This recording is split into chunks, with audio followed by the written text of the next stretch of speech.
Howdy folks, it's Meandering Mike in the Man Cave of Madness. It is after midnight and we are doing a playthrough of the Struggle for Zorn, the Red Blight. I previously did an unboxing video and I did a very detailed how to play video on this game. We're going to do a solitaire playthrough, true solitaire, where one player plays two houses. Let me zoom out here. And so here we are. We're using the greenhouse, which is House St. Bennetts, and the burgundy color house, which is House Vandalay. Okay. You can see here, this house has his units set up in two adjacent regions, and he has some units over here on this flank. This house here has his units just set up in Area B, and some bunch of units on the flank there. Now, I had mentioned in my how to play that I was going to talk more about reasons why you might want to flank, and I never got back to that. And I will explain my strategy here on this as we start to take their turns. I want to mention that some of the things that I'm house ruling, I mentioned these as possibilities in my how to play with some methods to make it more difficult. So I am starting with extra blight units on the board. Normally there's one Farseer champion, which you see one over there, and there are 4 minion hordes, which are scattered around a few places on the edge of the map. And I am using my house rule where I start with 1 ambusher, 1 terror beast, and 1 fetid knight. So there's 3 extra units on the board. I'm also playing with my house rule where if you draw an activation card that is strike or ambush, and it has a unit type listed that is not currently on the map, spawn one of those. So, and the way I'm doing that is if it's one of those cards that has 2 unit types, like the one that does the fetid knight and the terror beast, I would look at each one independently. So there might be a terror beast on the board, in which case he'll go ahead and do the strike or the advance, but the other unit, I would go ahead and spawn it if it was on the board. There might be both are on the board or neither, so I would spawn as appropriate. So those are to make it more difficult for me as a solitaire play. When I first played the game, I played 2 houses, solitaire, but I played it two-handed solitaire in that I was playing each house in a cooperative fashion. I wanted to test that. I mean, obviously, I didn't have another player with me, but I tried to figure out places where they would cooperate and maybe where they wouldn't, including, arguing over like who would go first with the house activations up here and the wild activations. And so I actually did some of that, dicing off, where if you can't agree, you roll the die 12s and the high die gets to pick who gets the activation or goes first. And if you tie, you end up getting damage. So I played it in that semi-cooperative fashion. And I still did quite well with the two houses. Played semi-cooperatively. So now I'm playing this as pure solitaire, though, where they have 100% cooperation, where I can decide, any way, shape, and form for these guys to cooperate. I could elect to have one of the houses get all the wild activations or not. I could trade resources between them as I see fit. It's one thing I didn't cover directly, the mechanism of how you trade resources. And at the beginning of a house activation, before you activate any units, you can give resources away to any other house.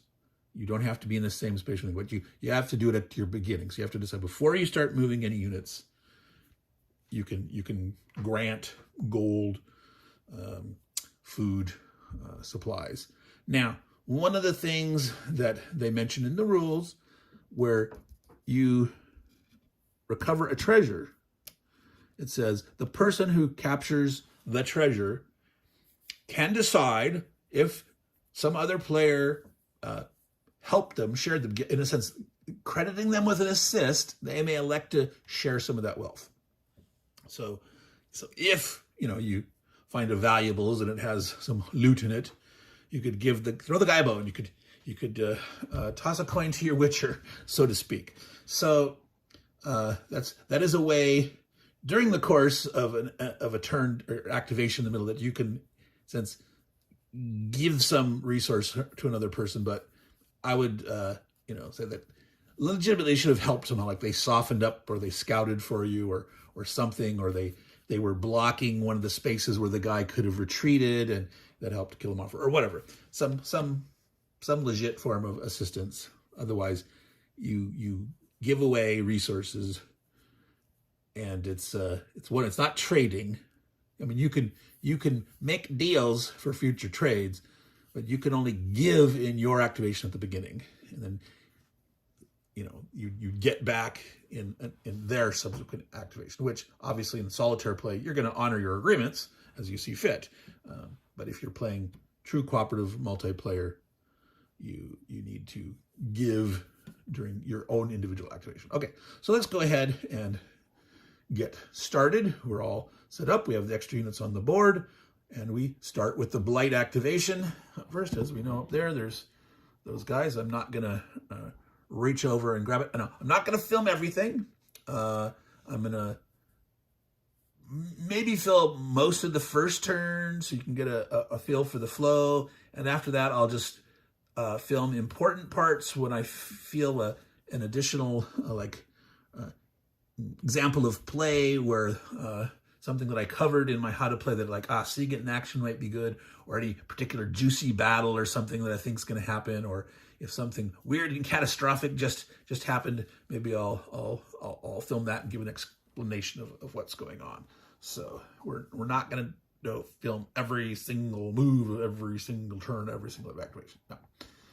So the very first thing you do is you draw a Blight activation card. All right. And so strike. So already if we hadn't played our house rule, this would have been a null event. Basically, nothing would have happened. Would have been no ambushers on the board. They couldn't melee combat, and there would have been nothing to advance. So instead, there is an ambusher on the board, and he's up there somewhere, and he will get to advance and not be able to strike, but it won't be wasted. If he hadn't been on the board, we would have spawned him. All right, I had not yet rolled the even odd. I rolled even, so it's the blue arrows. So the ambusher is here. Now he's in Trollberg Gap. That's the central town there, and that you always roll for every unit that's moving out of there. 1, 2, 3, 4, 5, 6. Now, I mentioned in my how to play that normally you roll this even odd blight control thing at the beginning of each turn, and you use it the whole turn. Or optional rule, you can roll every single time a blight guy is moving and he's at a yellow-blue decision point. And my house rule, which I play with, is I go ahead and roll at the beginning of every blight activation, and I don't actually need to roll unless someone's going to advance, right? If there's a blight wave or an advance, I'll roll to see what they're doing, and since he's moving, I'll now roll. If it's a turn with just striking, you don't need to worry, or spawning, it doesn't matter. But okay, so this guy is going to advance. He's got a 4 movement, so I got to roll. I rolled a 4. He's coming down this way. 1, and then we're doing blue, so 2, 3, and then red, so 4. So we got that far down there, across the north part of, this is the Vile River, and it kind of, there's a weird little forky thing there. There's a little island, but he made it all the way down to here, and that would be the light activation. And up there we have the, right here, problem with this setup. So it is the greenhouse. I'll set these aside as I pull them and pile them up, and then you'll put them back at each game turn. All right, so I'm going to talk about here real quick, the green turn. And again, I mentioned my strategy. I'm going to zoom out. These guys here. The reason I decided these are all one movement dudes. Rock thrower, 4 boom stickers. This house has 4 boom stickers. Rock thrower and pikers. They're very missile heavy oriented. They also have an archer, but keeping that over here. So my intention is, since these guys move so slow, I'm going to go to the flank, and I'm going to use them to move up the flank at least twice, and some of them might go up a 3rd time. And that's a way to get them up into the action faster than slowly slugging their way up this way. So that's one method for using your flanking option. Remember, you don't have to flank at all. You don't have to put any units in the flank. All right, so very first thing that you do, remember, and I won't mention it every single time we take a turn, is are you going to cast a spell? And given the fact that the magic users start at level 1, their range is 1, there's nothing in range for the magic users that I have now. There are magic users that can buff their own guys and give them that like a speed increase. So that you could potentially do on the first turn, but these guys have nothing in range, so obviously they're not doing that. There's nothing in missile range. There are no enemy units that start with it. The longest range is 3. There are one champion. This guy, he has a champion here. It's Regent. It's either pronounced Zenoj or Zenoj. It's Z-E-N-O-J on the end. And so depending on which language that's supposed to be emulating, that's either Zenoj or Zenoj. I'm going to say Zenoj because Zenoj sounds kind of annoying. I don't know, but Zenoj.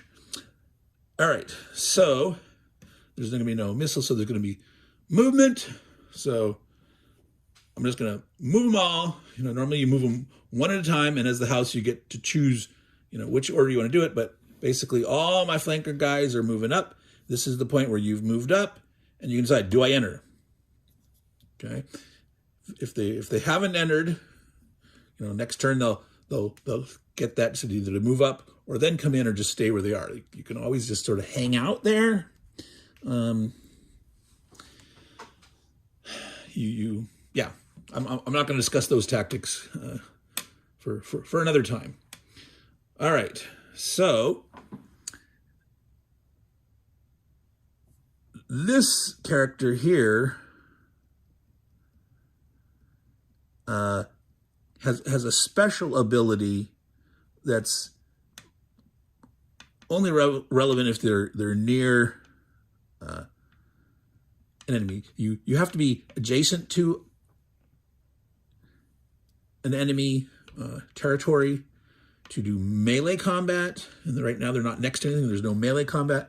However, Lady Osnam, swiftness, if she was 2 away, she could use this ability to first move 1 area and then she could melee attack. But that's by herself. She's not bad. She's got to die 10.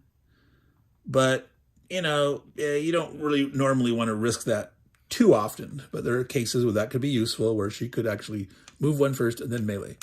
Her lure action is very interesting in that it can be done at any time during her activation, which means she could be missiling, she could be electing to melee, she could be ready to move, and at any point, at any time during its activation, she can invoke this lure and force 1 adjacent enemy unit to make a bravery test. Now, the way I read this, at any time, so that could be even during her movement, she could move. She has a movement of 4. She could move 2 squares, invoke her lure, and then move 2 more squares. So you could do it at the beginning, at the end, during the middle. She could do it, in a turn that she's going to do melee or missile. She's not a magic user, so she can't do magic. So, and even regrouping. If she's going to regroup, potentially she could still wait until the regroup time and then lure somebody and do her regroup. Okay. Now this rally works similar. All house commanders have this rally ability. That's the start of his activation. This is at any time. This is at the start. If there's one other friendly unit in the same area, can have its a stun or casualty removed. Now, what's interesting about this is you get to decide, the order of your dudes. So you could elect to move some guy that has a casualty on it first, move it into her space. Then she could start her activation, rally the dude, remove the casualty, and then she could move on. All right? Or the unit could already be in her space, and she wants to move first, but she could rally, remove the casualty, and then she could move away. So that's some of the flexibility there. Sort of, let's do, it's part of the strategy here is she's going to be used to lure tortoises away from their blight dens and try to steal, have her guys steal treasures without the tortoises being around. So, yeah,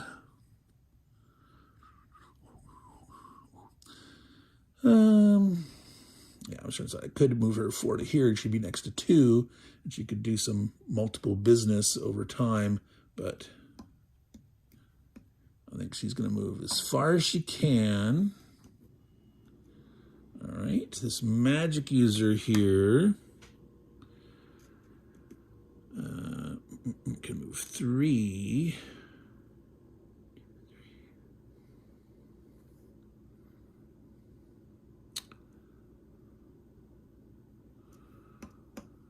All right. Okay, then most of the guys, sword strikers, archers, swordsmen. Now these harassers are the guys that can scout, they can forage, they have, missile ability, but again, they're not that strong.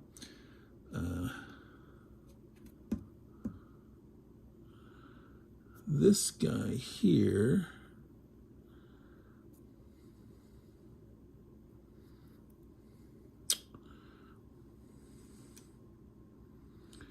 he's going to move there. So he's next to 2 guys, so he could start scouting there next turn.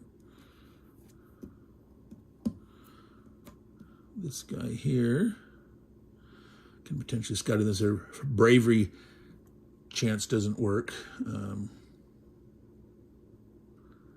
That he could, well, her attempt to use that, which requires a bravery check, is going to reveal this guy. But, so actually, let's see, I should have done that.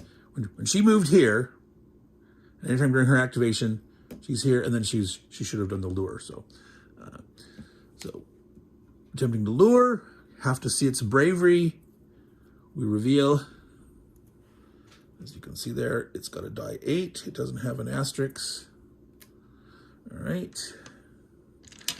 So let's see here. I suppose I can put this here. I won't reveal all the rolls. 7, it makes its check, needing to roll a 5 or greater. So it is not lured out. Okay. So that was the green guy's turn. So let's do a blight activation next. Blight wave. Wow, that means all of the blight guys that are on the board, other than tortoises. Tortoises have a 0 movement. They don't leave their blight dens. They only move if they're have gotten lured out somewhere or retreated out. But so we're going to get to move all those blight dudes.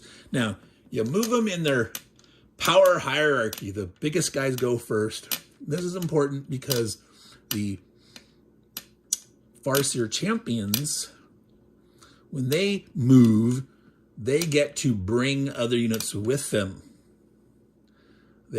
Normally every unit moves independently, but the Farseer champions say, nope, you're coming with me. So those guys will not move independently. Now, what it doesn't say is if they have different movement allowances, one or the other is going to get left behind. It doesn't say that they can drag it further. And so a dude might, start, move along.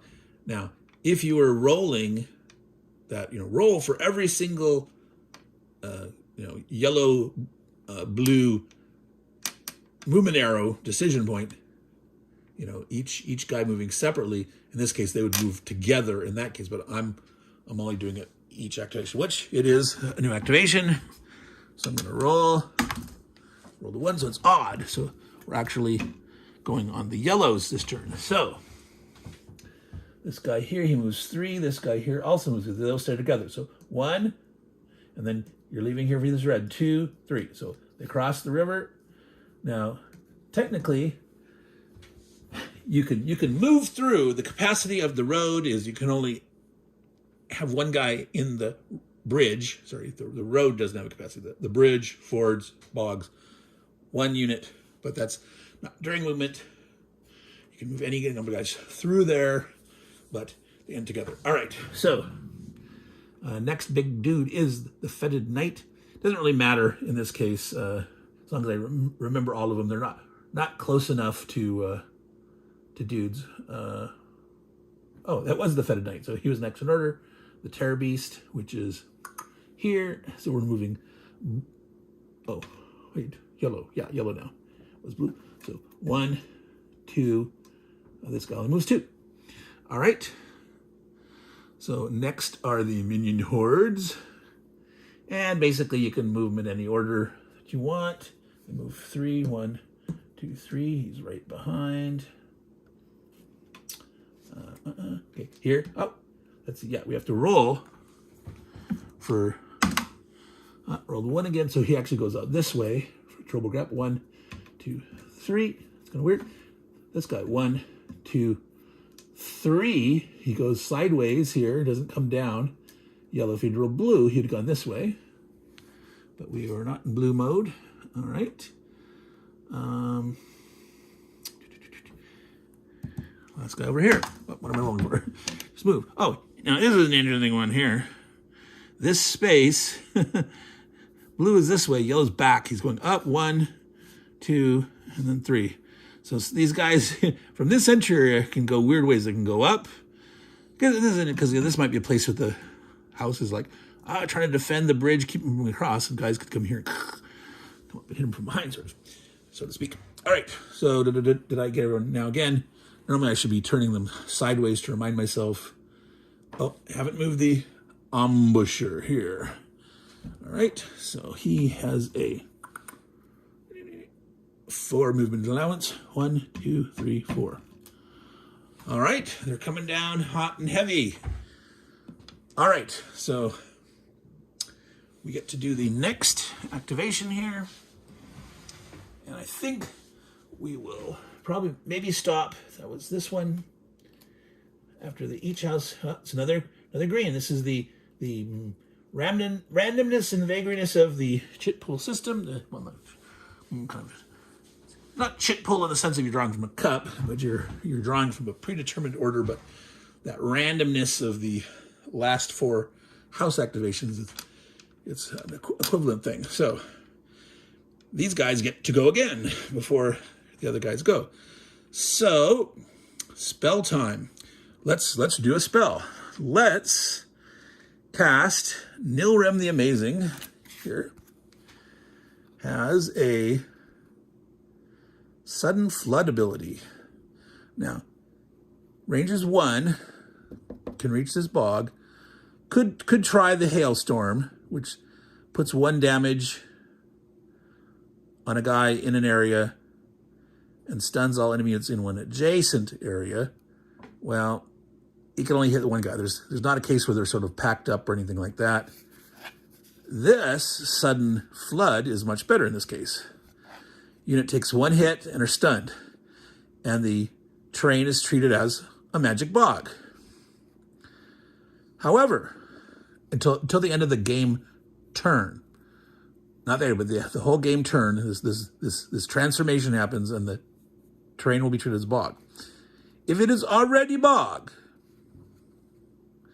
the enemy unit in that area gets 2 hits and becomes terrorized. So this is very effective against tortoises because they only have 2 hits, unlike normal regular combat that have 4. So if this spell succeeds, boom, that tortoise will be dead. And we won't look at it to see if it has a star that would invoke an ambusher because eliminated because of a spell before being revealed. So, because there's no bravery check. It's just, does the magic work? All right. So, good old magic. We're going to put this here. And I like these black dice better. They've got, there's like little swimming dolphins, kind of like a yin-yang system, but that's on the 6. So to me, that's like the swirling magic. And so magic level 1, you've got 2 dice 6. If either of them are a 6, the spell will work. 2 6s, you get a bonus. If there's a 5, then the unit might feel the effect, might be stunned, and otherwise it's a miss unless there's a 1. If there's a 1, then there's a negative effect, and if there's 2 1s, oh boy, the poor magic user loses a magic level. So you get to see what happens. Well, wow. Okay, 6 6. So I'll read you the exact effect.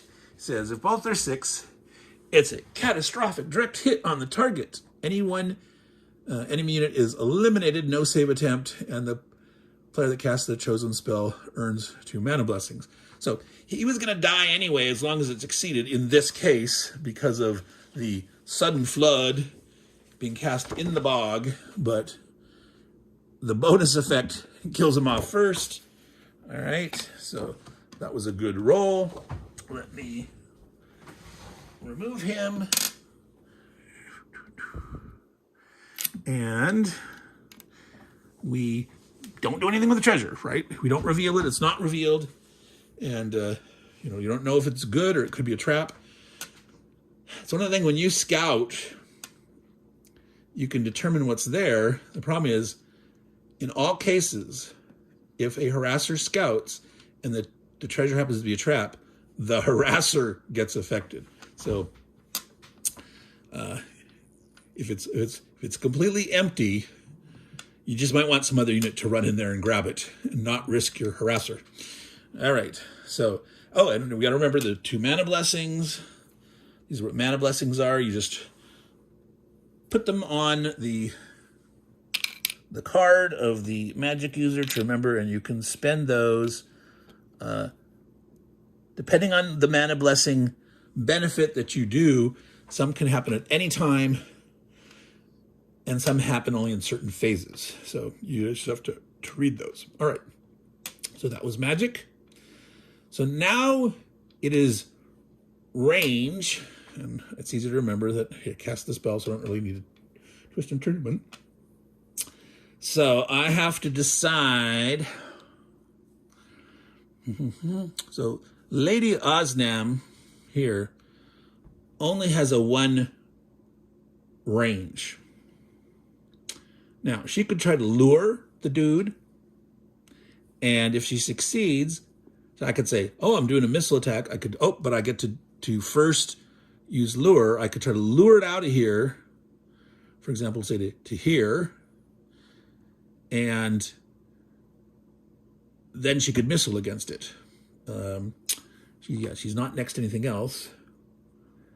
I'm gonna try that. She's gonna use her lure ability again, and it's not a spell. It's her special ability as a commander, and I'm electing to do it.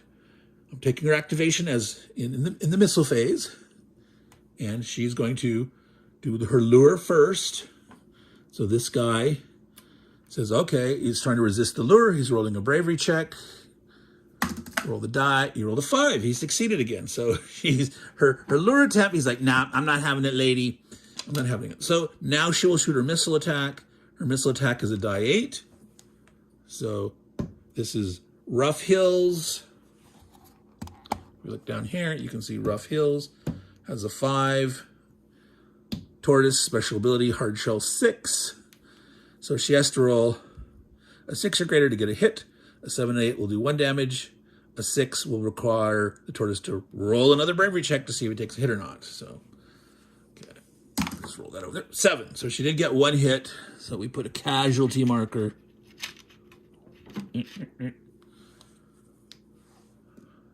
on there. It's hurt. Now, we have a ranged dude here, but I don't want to use him for missile. We have an archer here. This archer is in range of this one. Well, there's no one there anymore. So this archer could shoot here. By shooting here, we have a chance to go ahead and get this killed and get it done and have someone get in there and do something and grab it. So before movement. So I think we'll try that. We'll go ahead and have the archer, which has a die 10, shooting at 2 range. And it's the same thing. This casualty marker does not hurt the tortoise any. He still has his base rating. So again, it's a 5 plus 1 is a 6. Rolling a die 10. Rolled a 10. All right. So that would actually be the archer's special is you roll a 10 and you do an extra damage to another unit, and if it's this other units alone. So again, tortoises only have 2 total hits. One's already there, so it doesn't matter. It was overkill, but that tortoise is dead. Now, tortoises are not worth any glory points. So that's just said and done. All right, so that unit, I'm gonna go ahead and turn those a little sideways. So we know, yeah, I'll start doing that now. All right, so he's not gonna range. So I'm done with my range. It's time for melee. So I could have this guy melee here. I could have this guy melee here. No, not gonna do that. This Iron Man, well, that guy's dead. He could have meleeed him there. Iron Men don't like to man into the bog. That degrades their melee, whereas in the plains, so he's not gonna melee. So we're not gonna do any melee. So it's movement time. So I'm going to start, so I don't forget, I'm going to do all these guys. So they're going to move up to W plus 2. Now, I've got to decide how many of these are going to enter or not. Now, one of the reasons why I was thinking of stopping here was that, depending what happened here, these boom stickers could shoot at this guy. Well, no need to do that. There's a town here that they're going to want to capture. But boom stickers only have a 1 movement allowance. That's one of the reasons why they're over here. So I think what I want to do is wait with the boom stickers so that they can move up, get up here and enter, and then they can then either move back to shoot later, because you can't shoot the same time you move it, or they're going to come here and block the bridge, and hopefully these guys will take out these. So I think all the boom stickers are going to stay on the flank. I'm going to have the rock thrower come in because he's got a range of 3. So next turn, he will be able to shoot. There is a chance that something, well, this square here moves this way. The only way to get to this square is from here. The only way to get to this square is from, so only on a spawn on a 3. So we had a unit starting here, that guy that went this way. So this is actually very safe, having him here by himself. The odds that someone shows up here and jumps on him is very, very low. So he's fine there. The piker, does he want to come on now? One, you have to move. We could push him off. 3, 5, 6. He's got a lure ability. There's all sorts of. This lure is great. lure guys out of towns, things like that. I think he'll stay off board too and get up there farther. All right, so these guys down here. Oh, wait a minute. Rewind. Gotta remember to do this. Harassers, if they're going to scout, they need to do that in their missile combat. So I'm going to rewind real quick because I forgot to do that, but I'll hold myself to the tighter standard in the future. But so this guy wants to scout here to see what's going on, which in a semi-cooperative game, he might say, well, I'm going to just focus this way and I'm not going to scout this because let this guy take care of that over here. Let him work for his supper, his gain. But this is fully cooperative thing. So even if he scouts this and this guy ends up taking it, that's helping us as a team. So he is going to go ahead and scout here. There is no star, so it's just the dude. This harasser here will scout this one there. Okay, I'm going to turn them sideways to show that, yep. All right, so this one has been scouted, and we have an ambusher. All right. Okay, and I put those over here. And so the ambusher would normally come into the space, but this is max stacking 1.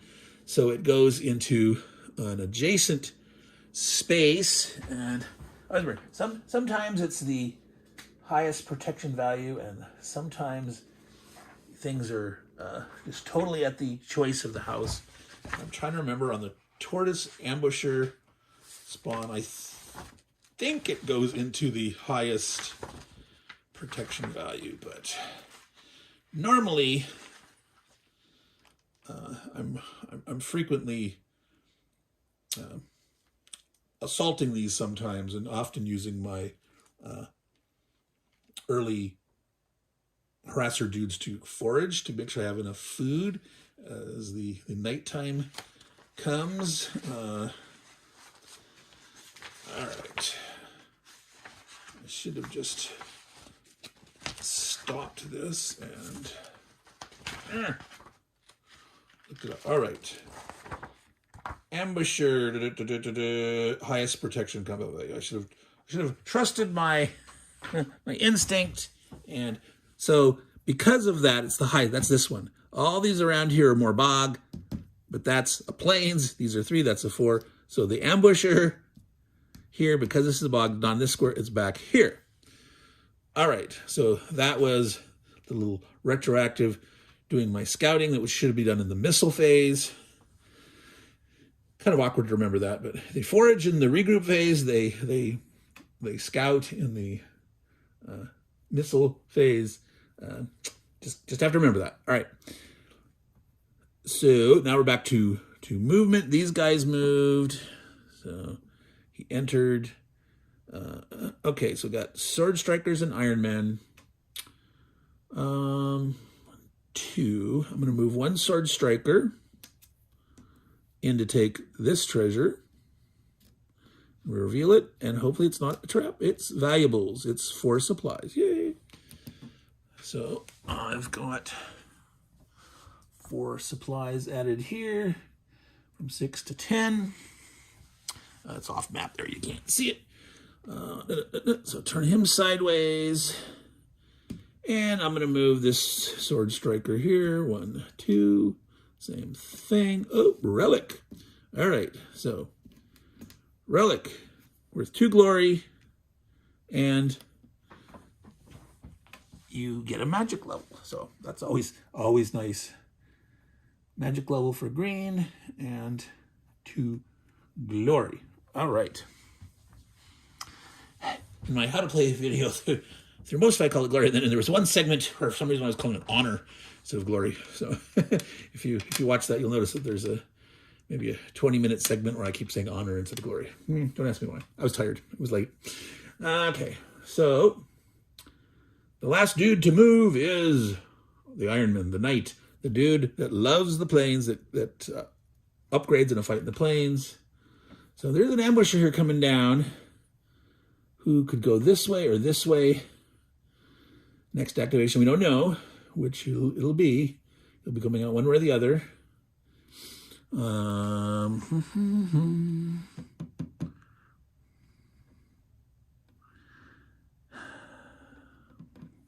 Now, the Iron Man's special is when they're attacking.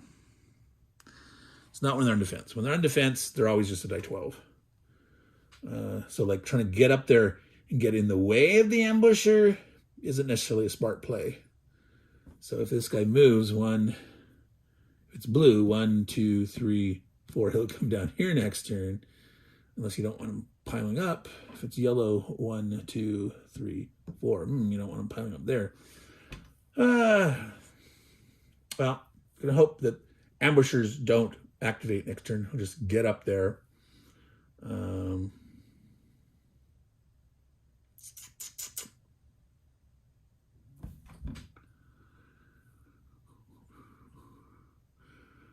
Or Yeah, he doesn't want to attack the town by himself. So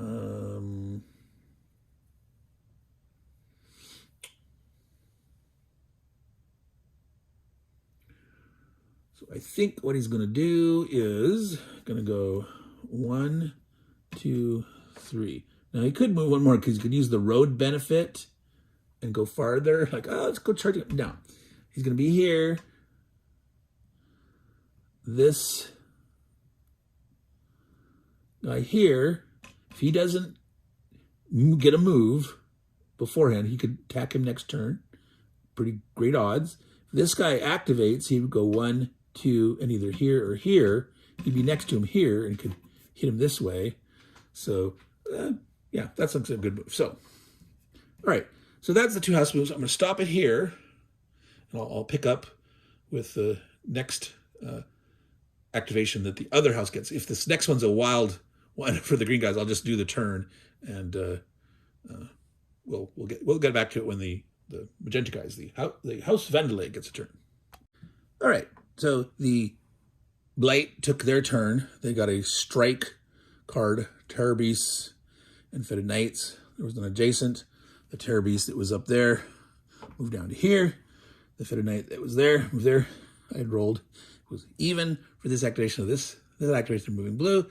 And then I flipped the next house action. It is indeed House Vandalay. So we'll now take House Vandalay's turn. So I'm going to move this a little closer here so we can see them a little better. All right. On the side, now, I mentioned Regent Zenage, Assassin ability, which means shooting at character units, i.e. the Farseer champions. Technically, that could be another player. So in solitaire, you're not going to shoot your own guy, but you could shoot at another player's commander or magic user in a semi-cooperative game. So he's got a benefit there. Sniper, if he gets 1 or more hits in missile combat, like it's a non-character unit, the target unit takes an additional damage and retreats 1 area. Now, this is very powerful for pushing tortoises, killing tortoises off, opening up the blight dens. I sort of picked these 2 commanders for each of the house to try to optimize our early ability to push hard, clear tortoises out, try to get bonus wealth, supplies, potential rescue hostage like a Vagnar core mercenary, and maybe get some relics. So this team I designed specifically for kind of this extra power. Now, something else I'm going to talk about. I'm going to utilize this rally here. I'm going to show you how I'm going to do it. The idea is here. Now, remember, I put all my, you can see barely over there off the edge of the map. My slow guy's over here. Oh, I added 1 levy that moves 2, but 2 boom stickers and the rock thrower over here. The same thing that the green guys are doing on the west flank. These guys here, they're going to move up, 2 or more. Now, with Fetid Knight and a Farseer champion over here, let me see that. With these guys up here, they're probably not going to move too far. They might elect to next turn come in here and get ready for them coming down. It depends on, which way they go, if they move in or not, or keep coming down this way. But so that's why they're there. 1 piker is here, and he moves slow, but my plan is to force march him so he can move 2. And my plan with this guy is to only move him 2. He's got a range of 3. You're not within range at the start, but if he can move up 2, then on his second turn, when he takes that, he could rally the piker and remove the casualty damage you might have taken from the force march. The force march rule is you can get 1 extra space if you force march, but you roll a bravery check. If you fail, you take a casualty. And it's like stragglers and exhaustion and things like that. So I'm trying to leverage this rally ability with that. If the piker manages to make his morale check without damaging himself, I'll probably move this guy a full 3 up here just to get farther up. But before we do that, we or we can recast a spell. No, obviously we don't cast a spell now because he's not in range. So it is the missile time. Can't shoot now. No one's in range. You gotta remember, harassers are a missile, so we're not going to scout this first turn. And so we are now to movement. So the very first thing we're going to do is going to move the piker to see if he makes his check or not. He rolled a 6, so he doesn't take a casualty. So he got to move an extra 1 to here. All right, I'm going to move these guys up to the edge here.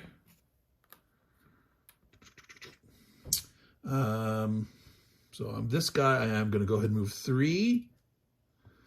Get him up farther.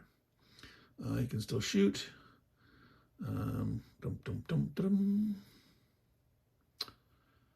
Prospero, his magic user. He's got a glow aura that's very nice. Let me show you that here. It's a spell that you cast in an area, and it lasts until the end of the game turn. And guys, the bad guys, the Red Blight in that territory, are degraded. And friendly guys, if they attack into it, are upgraded. So this is great to cast like on a town when you're trying to assault a town, which have a really nice defense. So otherwise he has this flame jet, which does 2 damage if he hits the unit. So this is also something designed. He can kill a tortoise in 1 hit with a spell, or he can use this like for assaulting towns and things like that. So that was the me plan here for busting the blight dens early on. That's my strategy for these two guys that I selected. All right, so he moves 3, so I think I'm going to move him up a full 3 to get up here.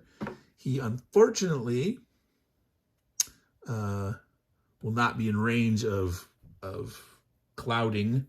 Now Prospero, unfortunately, he's a magic user that does not have a ranged ability, so he can't elect to just shoot at range. The fact that he's got his flame jet thing, he normally would want to try that, but sometimes you don't want to risk the vagaries. I mean, when I rolled 2 6s last time for my magic check, but you could just as easily roll 2 6s roll 2 1s. So yeah, it's cool and exciting and fun to roll 2 6s, but don't frivolously use your magic. All right. So this guy had gotten scouted, so they know he is weak in melee.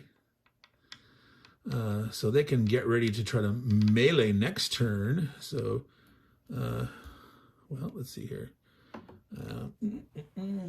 So you can only have 6 guys in the plane. So not all these guys can move forward and stack up here. The archer only moves 2, so that's easy. He'll move up 2 to here, and so he'll be in missile range next turn. That'll be options there. Sword strikers also only move 2. Now we could go ahead and force march one of these sword strikers, and sort of thing, like knowing that the magic user was here and that the rally is a freebie thing. It doesn't take up their activation. It's just that at the start of the unit's activation, the commander's activation, he can do that rally and remove a casualty marker. So if one of these guys just moves to here, and yeah, the other one, we're going to roll. He's going to try to force march. He has a 8-sided die, so he's got a better chance of making his check. He rolled a 3, he failed. So he would go 1, 2, 3. He'd end here, but with a casualty marker on there.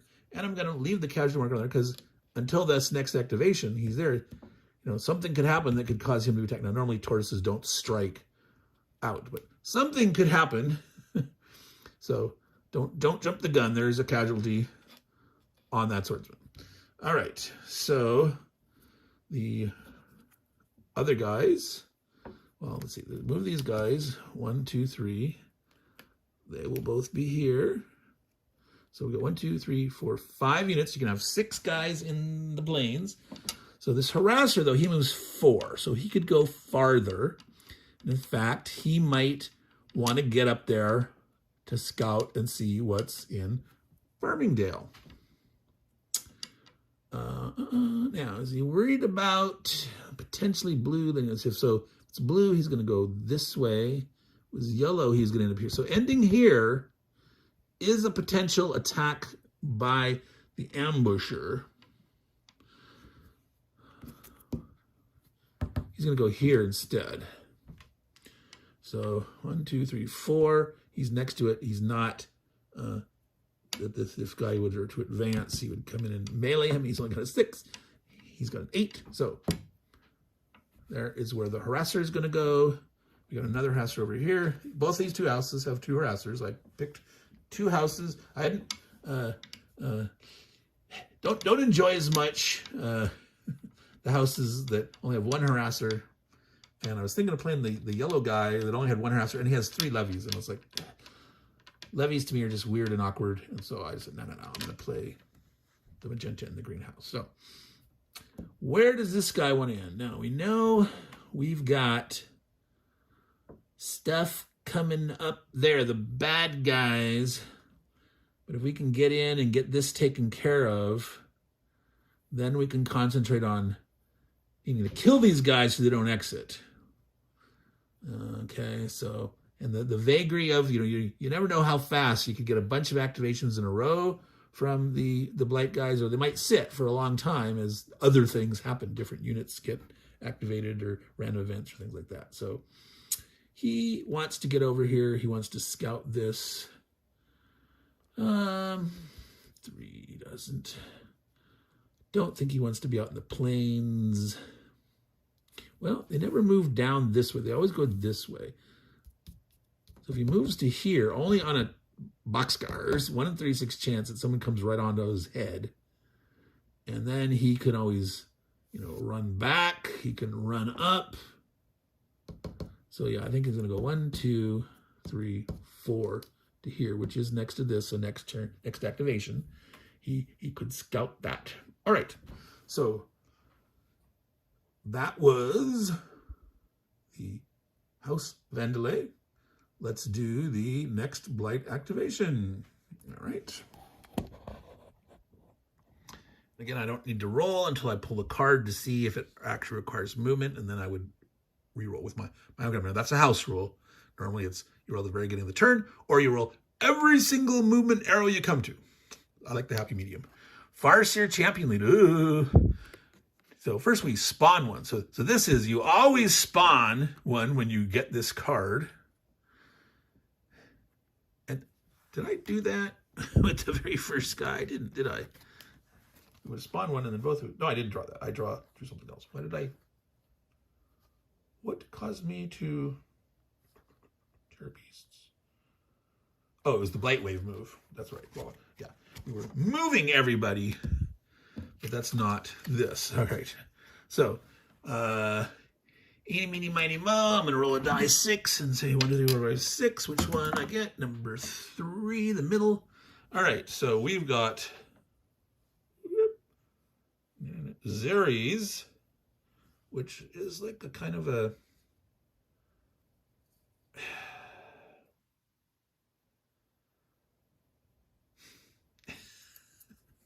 I'm not sure what that art represents, okay? Because here's the dude down here.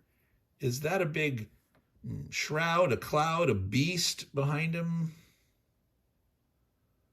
First, I thought it was like a big were-rat creature or something, but it's a dude and something behind him. It's like a cloven hoof. It's like a demon or something, all right? So this, I need to roll 2 dice to see where it spawns. 6. All right, that's up here. 6. All right, and then all Farseer champions and any guys in the same area go with them. So he got separated before because the Fetid Knight, you can't see that. This one, they got separate. There were 2 that moved together during the Blight Wave. But then Fetid Knight got an activation separately. So he went off on his own. But there. So we do need to roll our randomizer to see. We roll 3, which is odd. So we've been flipping back and forth quite a bit. So up way here in the north, odd, moving on the yellows, go 1, 2, and then yellow is out this way, which Forest only can have 2 units in there. There's already 2 dudes in there. So technically he stops there. If he had enough, oh, they do move 4. 1, 2, 3, 4. Okay, never mind. I thought he was moving 3, they move 4. So 1, 2, 3, 4. He moves through in excess. That's fine. He doesn't end there. He ends here. All right. Now, oh, technically, I would take this guy with me. But he only moves 3. So technically 1, 2. Well, I'm not sure how to interpret this. What do you think? Any Blight units in the same area with them. Now, conduct an advance. Now, I interpret that as they move along, any units with them go with them. You could just say at the start, any units that start with them, but it doesn't say any units that start with them. It says any units in the same area. So as they move, area by area, you move 1 area at a time and you determine where you go next. So I'm going to say that guy went to here 1, took this guy with him 2. Now, legally, he only moves 3, but he could move with him into here 3, and then he would take this guy with him 4. Now, that may be pushing it. If any of the designers ever watched this, they could chime in. Was that spirit? Did it have to be only units that start with them that move? Or as they move along, they pick them up. And in this case, this guy moved 3.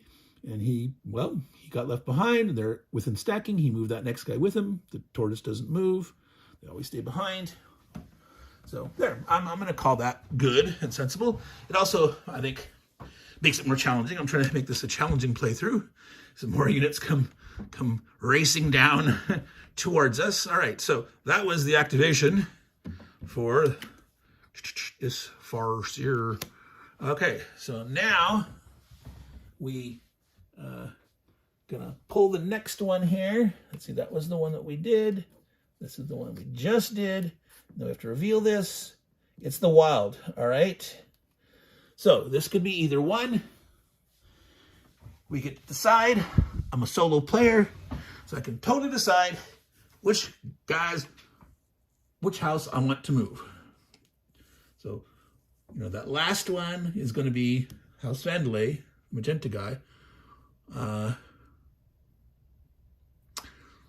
I think I want the green guy to go. House Bennett. Remember our discussion of this guy here and his potential ability to hit this guy or something? No, he's still here. And there's a terror beast there. If he can come in here and melee and kill this, or at least hurt it, drive it off, and he can get out of the way of the terror beast. So I'm calling it that way. We're going to do the green guy activation. All right, so what do? We look at magic first. All right. Not Matt, he's the magic. This is the champion. They're being level 2 now. This guy is indeed...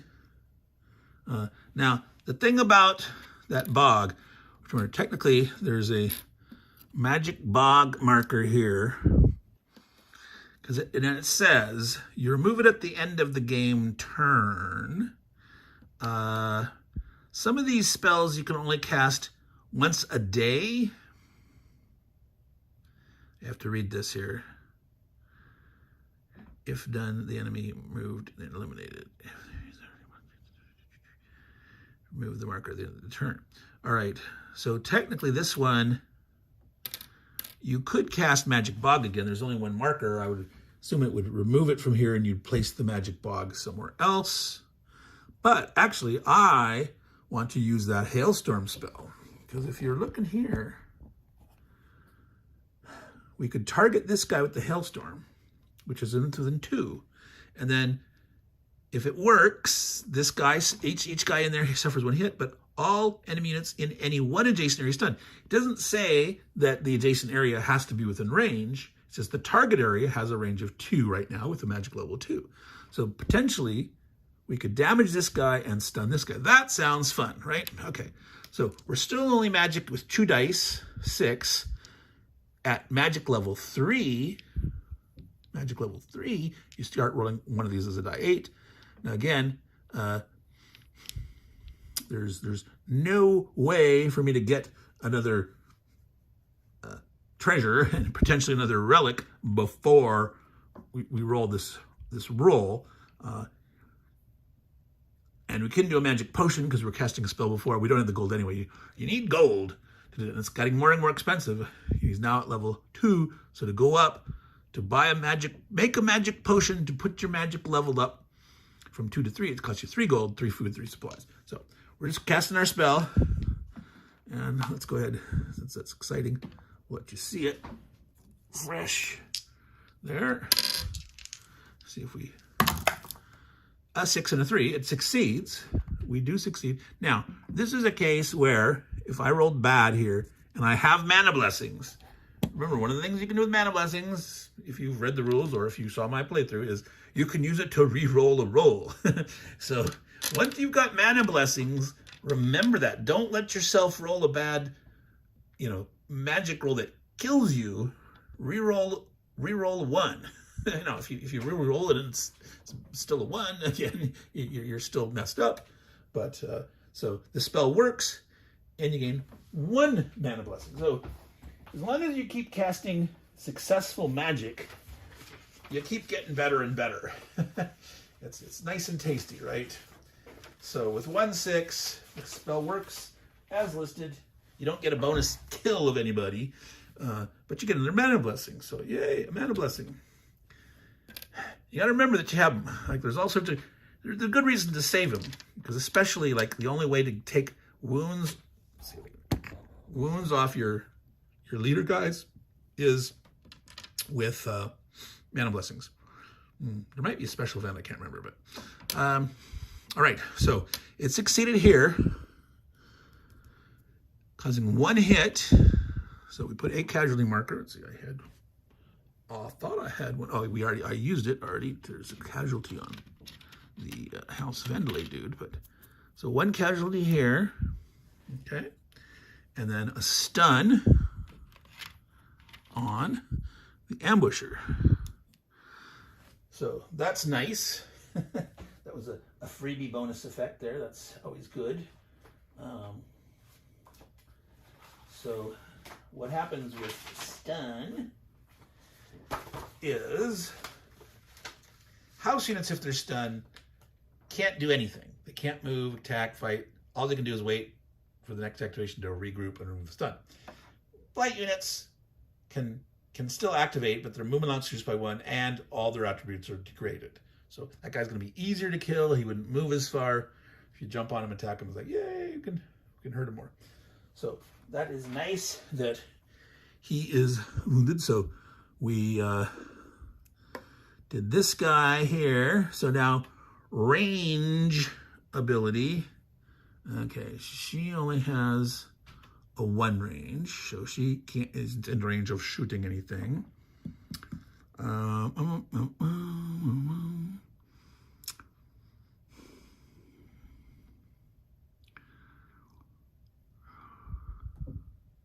So our archer here could shoot and try to finish off this guy here. All right, let's try that. So the archer with a 10, die 10, in the bog. The bog's a 3, adding 1 still for the hard shell tortoise, adding, so it's a 4. So you have to roll a 4 or greater. 5 to 10 will kill it because it only has 1 hit left. Rolling exactly a 4, you'll have to roll a bravery check. 1 through 3, total miss. We rolled a 7, it's hit, it's gone. Another tortoise bites the dust, and this archer has moved. All right, we're gonna shoot a rock thrower. Well, should we shoot at the tortoise, which is gonna be hard to hit? Do we wanna wait and let the lady try to lure the tortoise out? Or do we shoot at the minion horde? Now, the minion horde in the rough hills, that's still a 5 protection value. But this is a 6 plus 1 for the hard shell is a 7. Now the rock thrower, their special is that they reduce the protection value by 1. I talked a little about that and how to play that. It's actually better than adding 1 to your roll, in that, you know, if you roll low enough, you get a higher multiple, you have more chance of doing 2 hits. Now, I think I said in the, like, oh, potentially you could get 3 or 4 times. You can only do quadruple or triple damage in melee. The best you can do is double damage in a missile attack. So even if, you know, yeah. If a guy shoots at a dude in a bog with a rock thrower and they're, you know, it's not a tortoise, it's a normal dude, 3 reduced to 2. If you roll a 12, you're 6 times as much, doesn't matter. You still only do max 2 damage with a thing.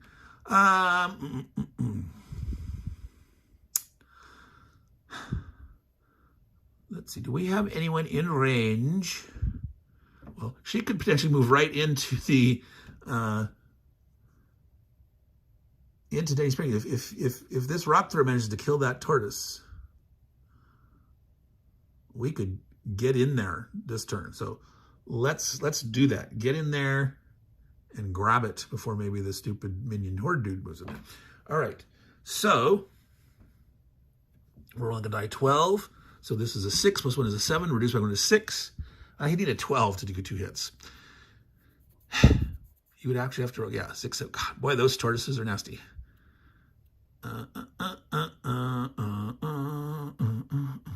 Yep, let's shoot at the minion horde instead. Okay, so that's a 5, reduced by 1 to 4. So we're rolling a die 3 against the minion horde. All right, roll a 7. So it's 4. It's not enough to get double. It's 1 hit. It's 1 casualty.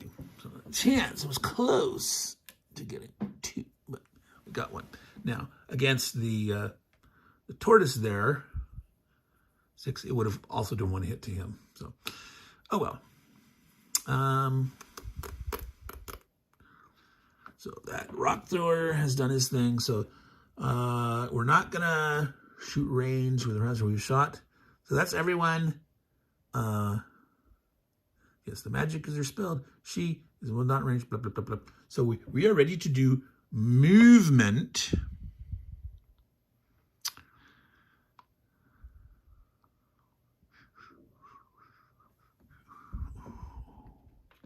Yeah, so these guys, so they're already up here. This is the very first turn, but they've got 3 activations this time, so they're getting all the way up here, and they're going to enter. That's because you can't go any farther.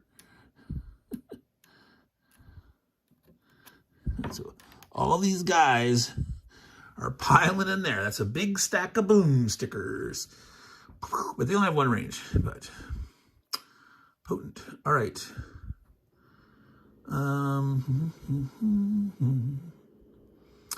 We got a sword striker.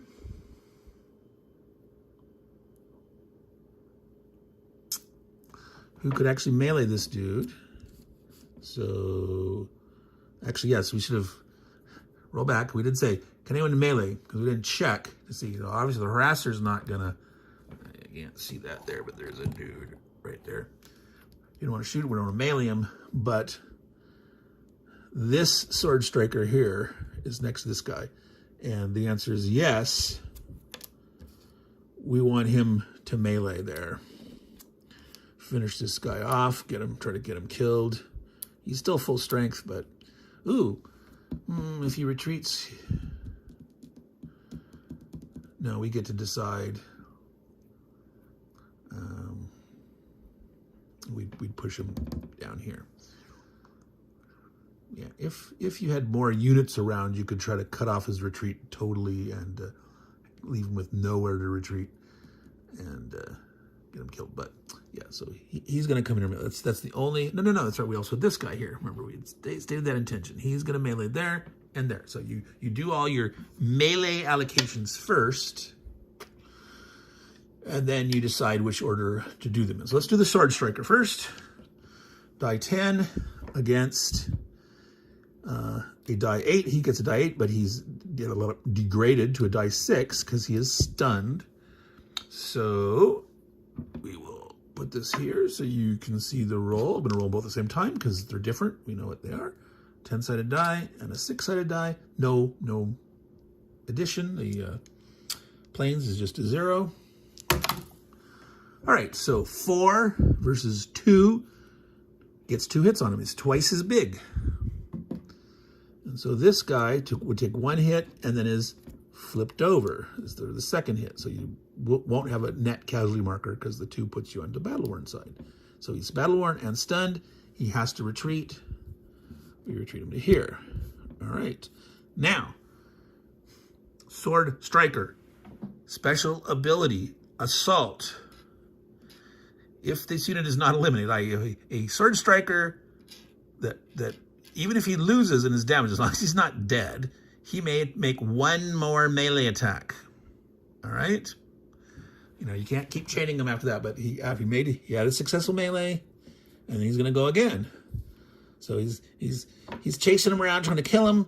That's fine. He's getting off in the boonies of the bog, but this is, you know, worth a point to kill off the ambusher. It's worth a glory point, and it gets him out of the way. All right, so it is now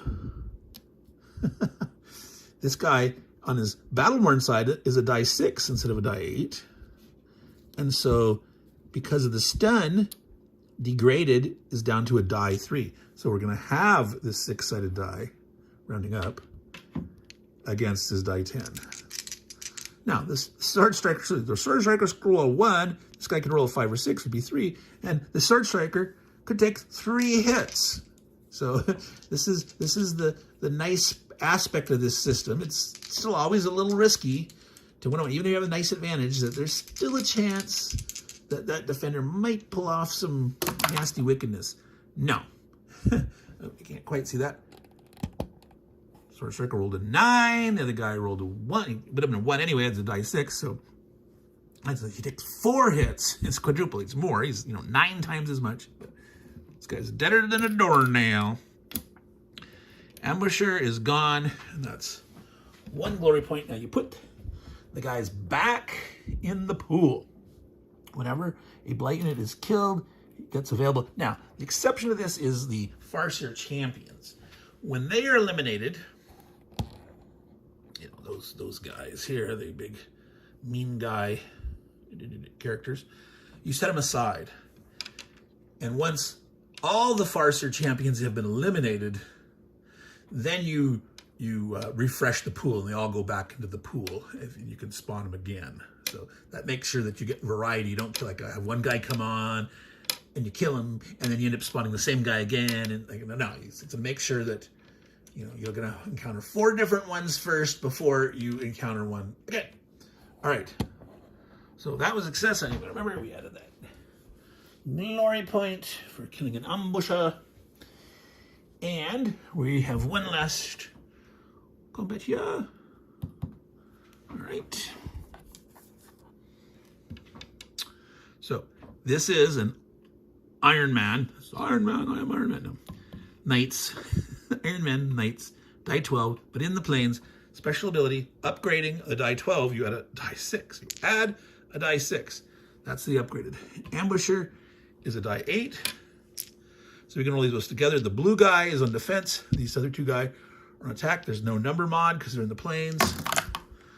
All right, so 1 and 8 is 9 versus a 6.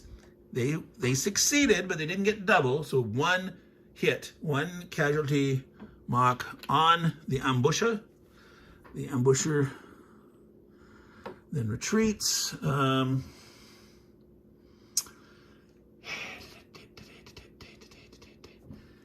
These both go to the same place. Interesting. Let's see. Okay, we're doing melee. If she's here, she'd be adjacent. She could do a lure action on her because she hasn't done her move yet.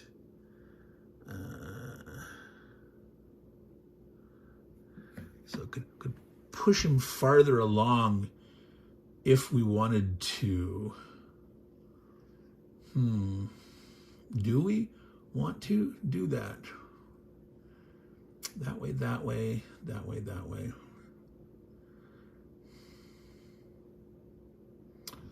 So we don't want to go that way. Now, see, if you're playing semi-cooperatively, you might want to throw it over this way or this way, thinking like, I'm going for this stuff. I'm going to make it harder for him. I'm going to throw it over there.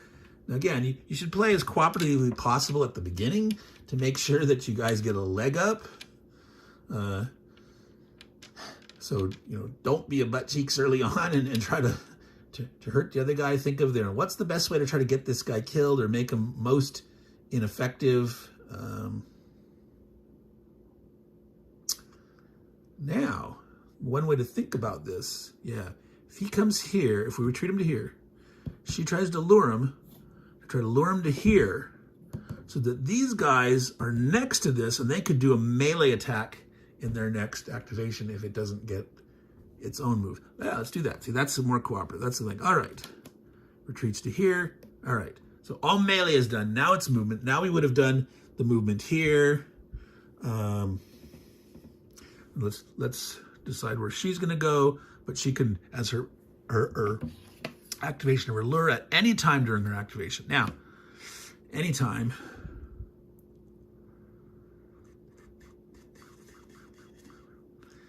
See, if she moves next to the city, and then she could try to lure it out of the city. But, if that guy moves there, 1, 2, 3. This guy, if he activates, he's going to go 1, 2, and then either here or here, depending if it's even or odd. She's here, she would get attacked.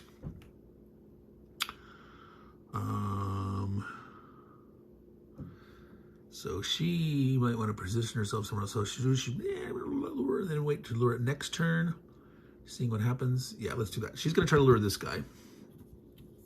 All right, so that is a die 8. So needing a 5 or better on a die 8 to make its morale check. That's 50-50. 5 succeeded, so no lure. All right, but she now has to move. That's coming down there. Yeah, this is dangerous. This guy's coming down here. So let's see. 1, 2, 3, 4. It could be over here or here. And then would be next to this, could lure it out. So yeah, she's going to do that. She's going to do that. She's going to go 1, 2, 3, 4. She want to be way over there. Yeah, well, it doesn't matter because here, if this gets cleared out, this is still 1 to here, but it's closer to go that way. All right. And there's no one, well, unless someone spawns on a 3. All right. So she moved.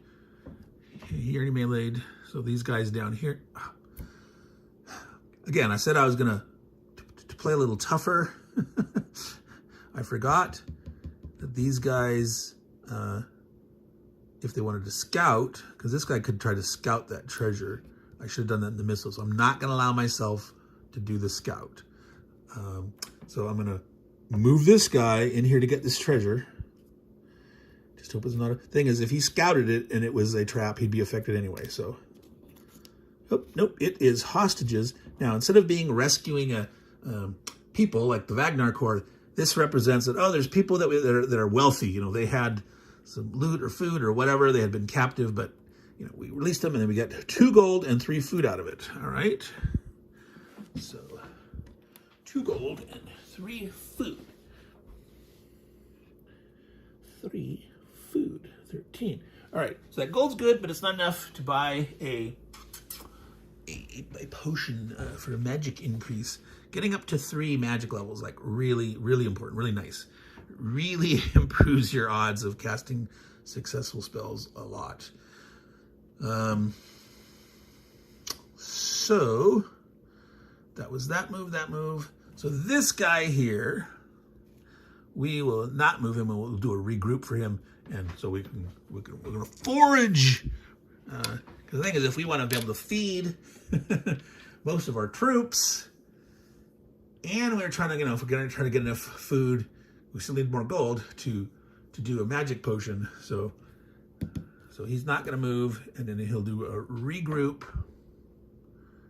and we'll die 3, and we're going to go for food right now because we've got 10 supplies, but we I mean, we've got 13 food, which is a lot. I mean, we've got 14 total units, but we want extra, so so here we go. We're rolling a die 3. We rolled a 2, so we only got 1. So we got 1 more food.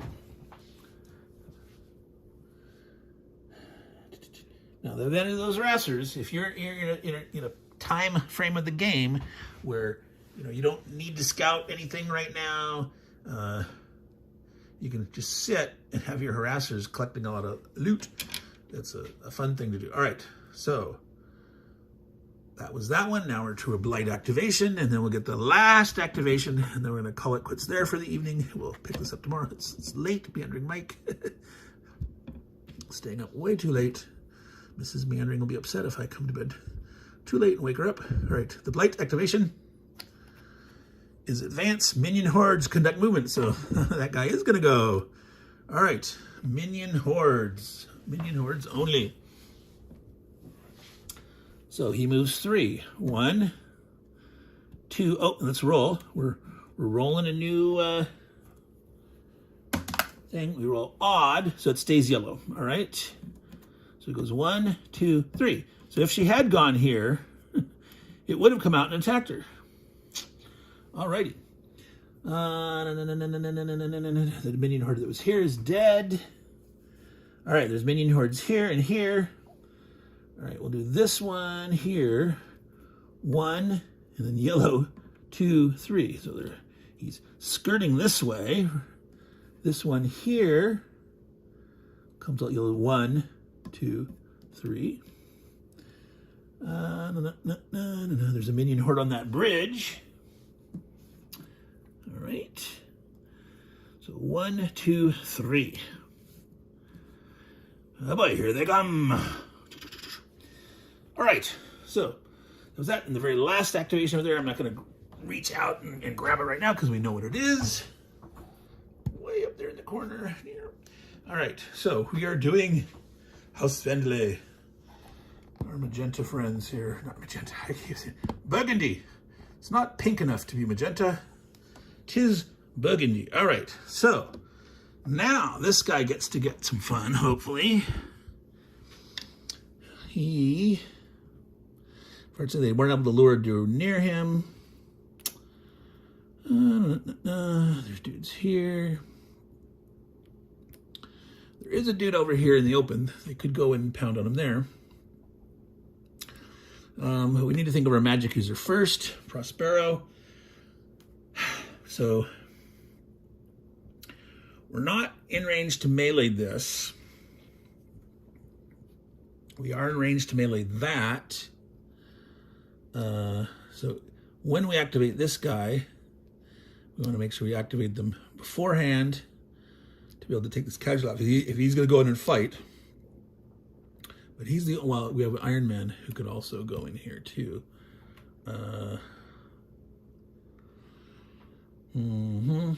Decisions.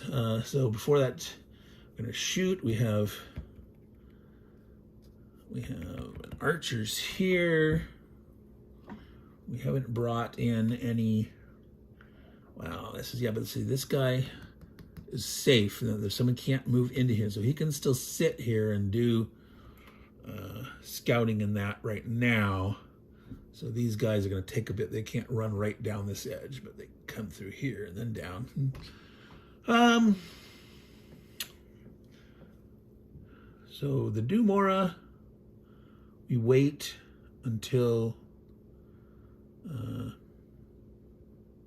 we're like assaulting that. So he could cast his 2 attempt at damage. So he could try to blast this guy here. So yeah, I think we'll try that. We'll cast magic. The attempt at flame jet, which if it succeeds is 2 damage. And we're, well, let's see, it's fun to see the magic roll. So 2 dice. And unfortunately, he doesn't have any mana blessings, so you got to take that risk. You got to hope you get some, but just hope you don't roll the 1s. 5 and a 3. Okay, so this is that weird little, the spell doesn't fail completely, but it's like the enemy feels a little tug of something. So the rolling the 5, relatively ineffective, but still felt by the enemy. Choose one enemy, take a bravery test. If failed, they're stunned. All right. So this is causing him to make a bravery check. Go back here so you can see. So we do have to reveal him because he has to roll a bravery check. Okay, there's no star, so there's no ambusher in addition. Ooh, this guy's got a die 10 bravery. Wow. All right, so rolling a die 10. All right, that's the red die. Rolled a 4. He failed. So it stuns him. It doesn't shoot him for the damage, because if it worked, he would have killed him with 2 damage. Instead, he's stunned. Ooh. Which is nice. That means he's now degraded and all that cool stuff. So that means we've done Prospero with magic. So then we got to think about range. This guy here with his bang bang ability. So our guy, if he range attacks, he could activate, rally him, and range attack on one. And I think we want to do that. Well, he could also range attack into the Farmingdale, the town. But again, that's 6, going to be a 7. And so on a die 10 for this guy, he's got to roll a 7, 8, 9, 10. It's 40% chance, but if he does, he would kill it. Whereas these other ones are, well, it's only 1 easier. This guy is stunned.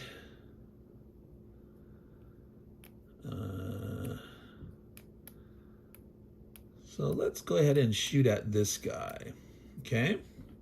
So he's going to activate. He's going to say, I rally. And we remove the casualty marker from this guy. Remember, that only works at a casualty marker. If you're battle-worn state, you can't undo that. And then he's going to take his range attack. He gets a die 10. And the 5-point value for the rough plus 1 for the hard shell is 6. But they're, well, you see, that's the thing is it's only on a bravery test, does it matter. Still, they're still not any weaker, but it is easier to hit than the town. So for right now, yeah, he's going to shoot, needing a 6. 1. Just poof. Nope.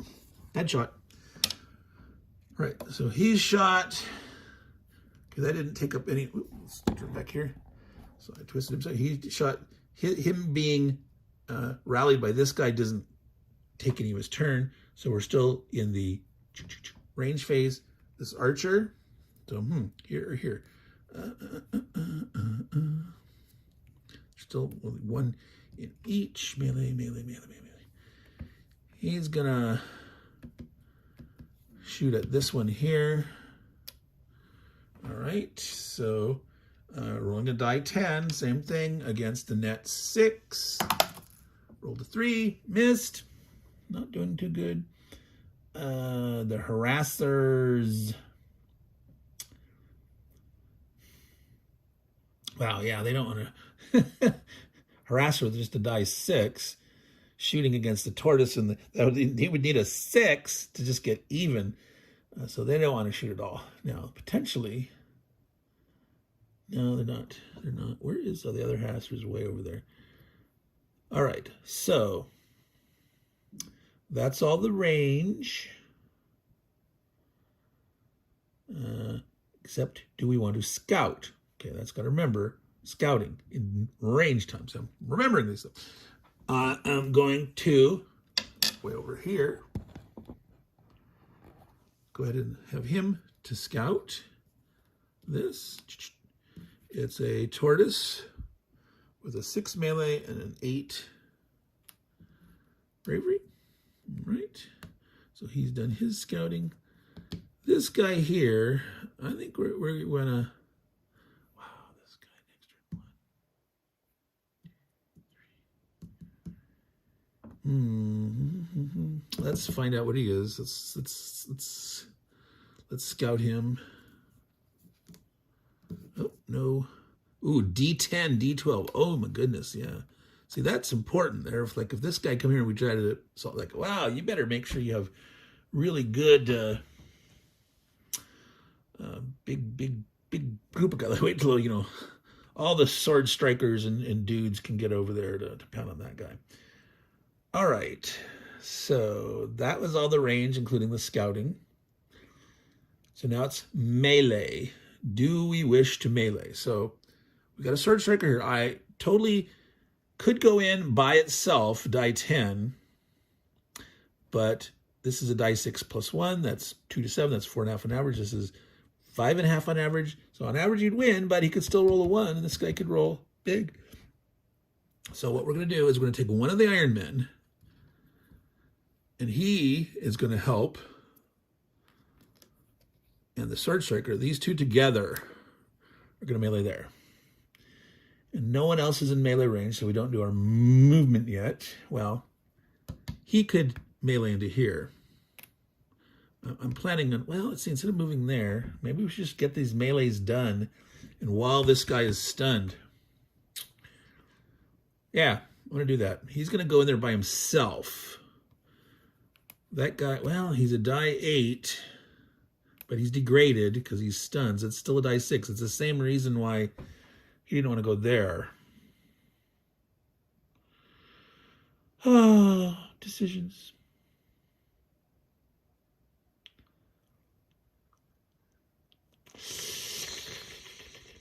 Yeah, I don't. Well, no guts to go. We're gonna do it for fun.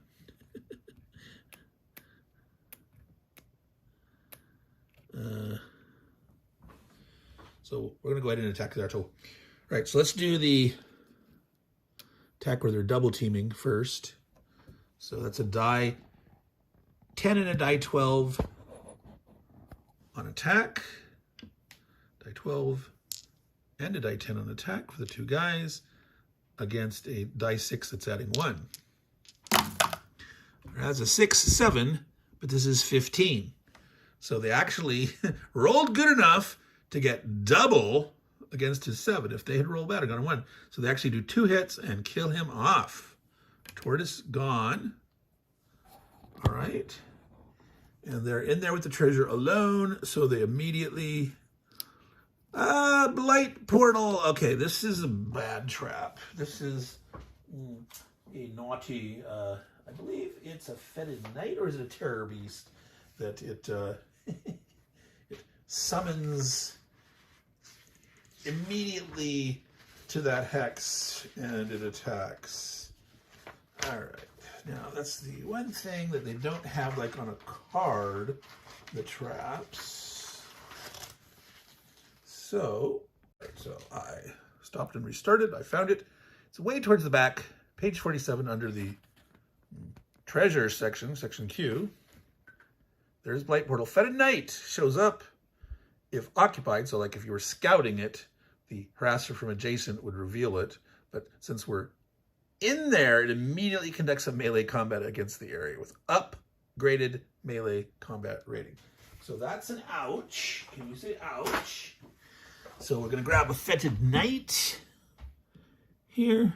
Now, these Fetid Knights have different abilities, so I just sort of like randomly stacked them there, so I'm just grabbing one off the top. Ooh, die 12 and a die 10. Can you see that in focus? So with upgraded, I'm going to remove the Blight Portal because that's one-time effect. So the die 12, the die 12 upgraded is a die 12 and a die 6. So now in this case, the Fetid Knight is the attacker. The house guys are the defender here. So they're actually going to get the train benefit. They're lucky here.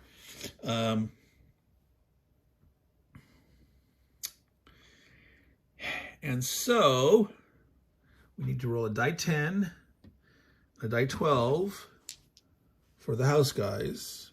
adding 2. You know, I think I forgot to add the 2 for the rough hills for the tortoise, and I don't remember 14 enough. They wouldn't have done 2. They wouldn't have done 2. They would have only done 1. So technically, got to rewind that. They would have retreated the tortoise.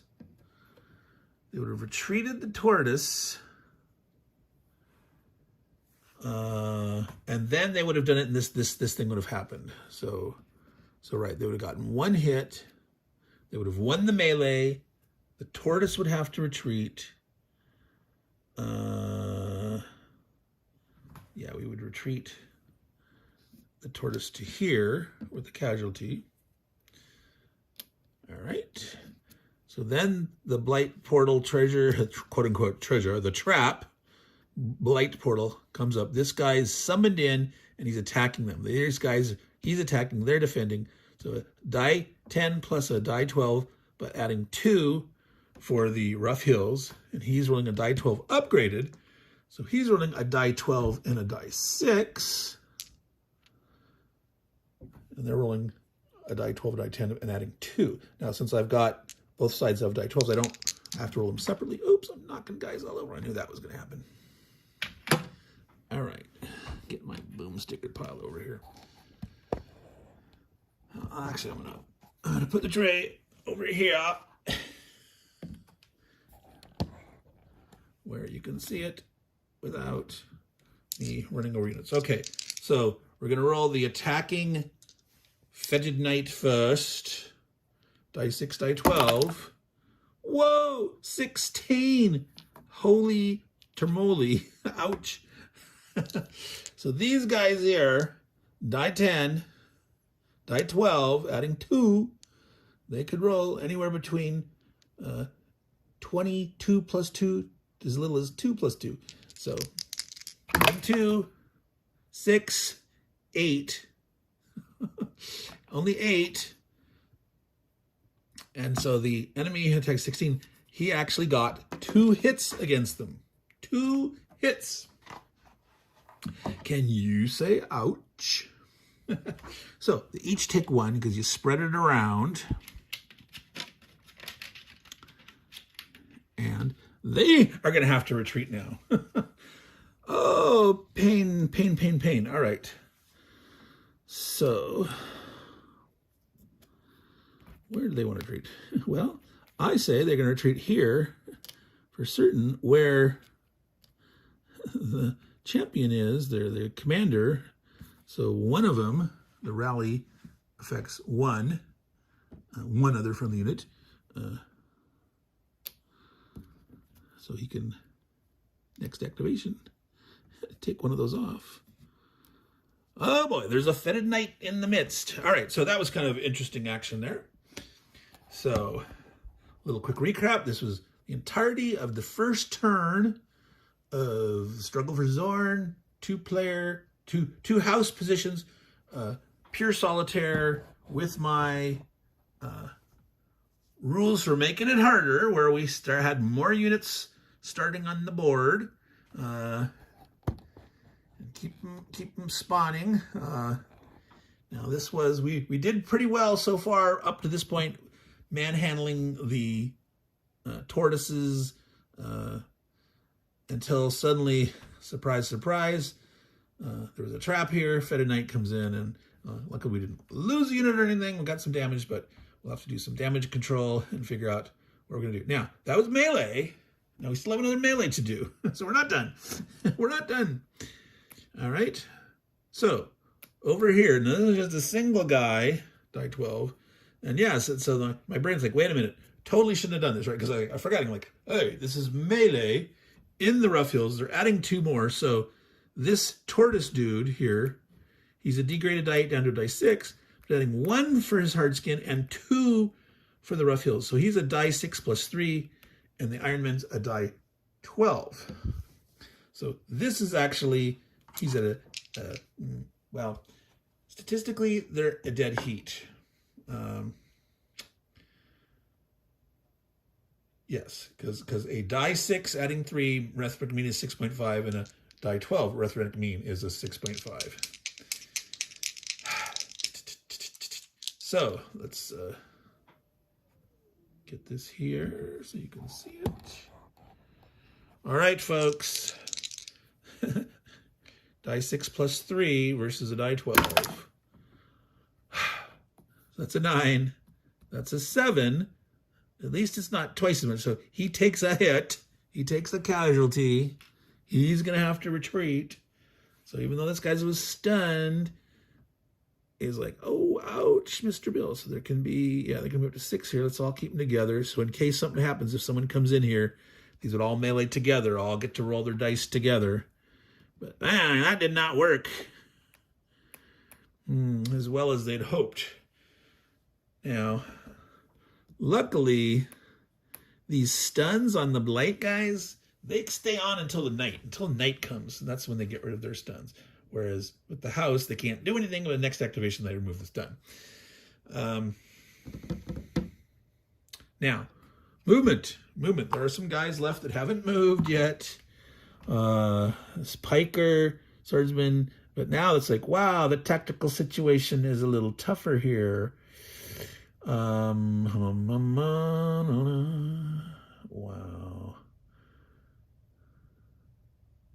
Rock thrower 1, 2, 3 from there. I'm looking at my flankers over here.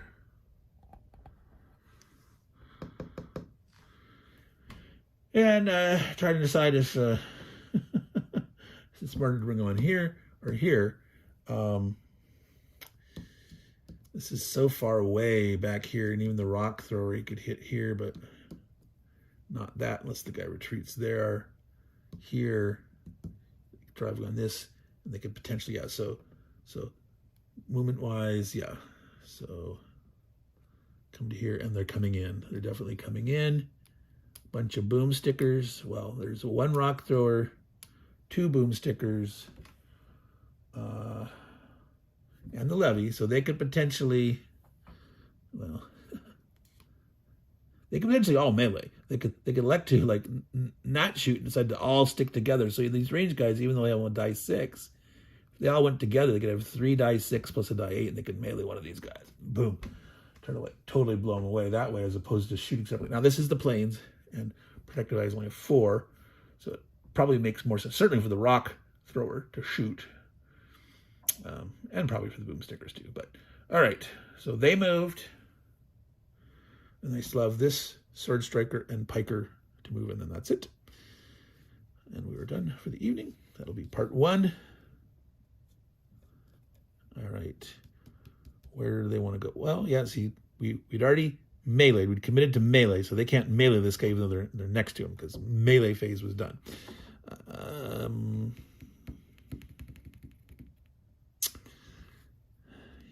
He is a tortoise. He is not going to normally activate or move. He won't attack them. But the fetid knight, if he comes, he will come down here. So maybe they want to just stay there in case he comes in to keep their strength together. And then they could melee next turn, these two together. I think they're going to do that. I think they're going to stay there, because this guy... Yep, they need to stay there. All right, so that's the end of turn 1. Meandering Mike, Man Cave of Madness. Wee hours in the morning now. I need to go to bed now before Mrs. Meandering gets really upset. And so we will continue this, the continuing struggle for Zorn, the Red Blight, and we will, again,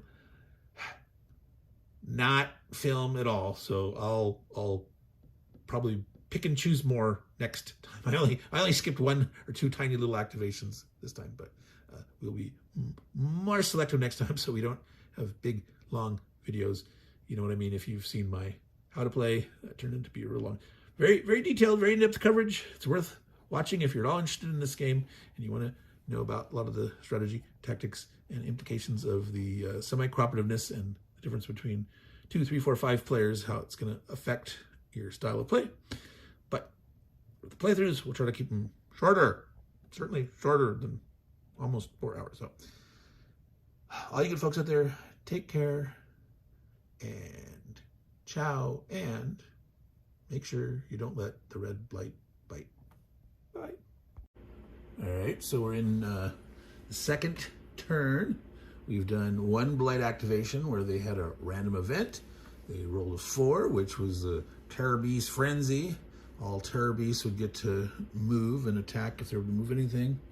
And the special on that is that if, not the special of the Terror Beast, but the special of the random event, is that if there was any other Blight unit, they could ride that Terror Beast into battle along with the Terror Beast. Well, there was only one Terror Beast here, and so he moved to there. So, yeah, he got to move, but it wasn't as exciting as it could have been. But then the House Vandalay, the burgundy-colored guys, I elected for them to go first because they had all these 3 guys here that had casualties on them, and I wanted to make sure that we could address that, hopefully, before too many Blight activations would happen. So there was a rally of one of the units by the commander, Regent Genage.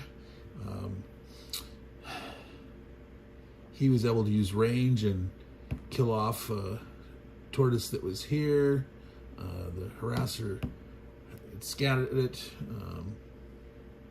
Well, first there was magic attempt. He attempted to blast the fetid knight with magic, and he rolled a 2 and a 3, so not a bad fizzle, but not a success or anything there. Over on this front, the guys that had come in the last turn, the flankers did quite well. Between the rock thrower and the boomstickers, they killed off the fetid knight that was here completely. Harasser that was here scouted the treasure that was here. The tortoise was already revealed, so he's able to scout that. It turned out to be a trap, green fire, which causes 2 damage and stuns a unit in the space, but since it's revealed by scouting, it says that the harasser that scouts only takes 1 damage and is stunned. So that's what these markers are here. So he's in pain, so he'll want to behave himself and try to heal that up before he does anything else. Down here we had the Iron Man that was here that had the casualties removed, and a piker and a sword striker here. There was a tortoise here who had 1 casualty on him. They decided that they wanted to melee combat it. Well, the Iron Man came from here, these guys came from there. Because this fetid knight is going to move this way if he spawns again. And so they decided to team up, go in with 3 guys, kill off the tortoise here, which wasn't worth any points. It had already been pushed off of his Blight den. The treasure had already been gained from here, but they wanted to be safe. Yeah, if they're here and this guy spawns, they will kick his butt big time with having 3 guys there and getting the melee defense. So they figured, let's do that. Let's play it safe. Let's team up. Paid for 1 supply here on a regroup. Well, actually, I should do that. I haven't moved the levy. I haven't actually finished this turn. I forgot to move this levy here.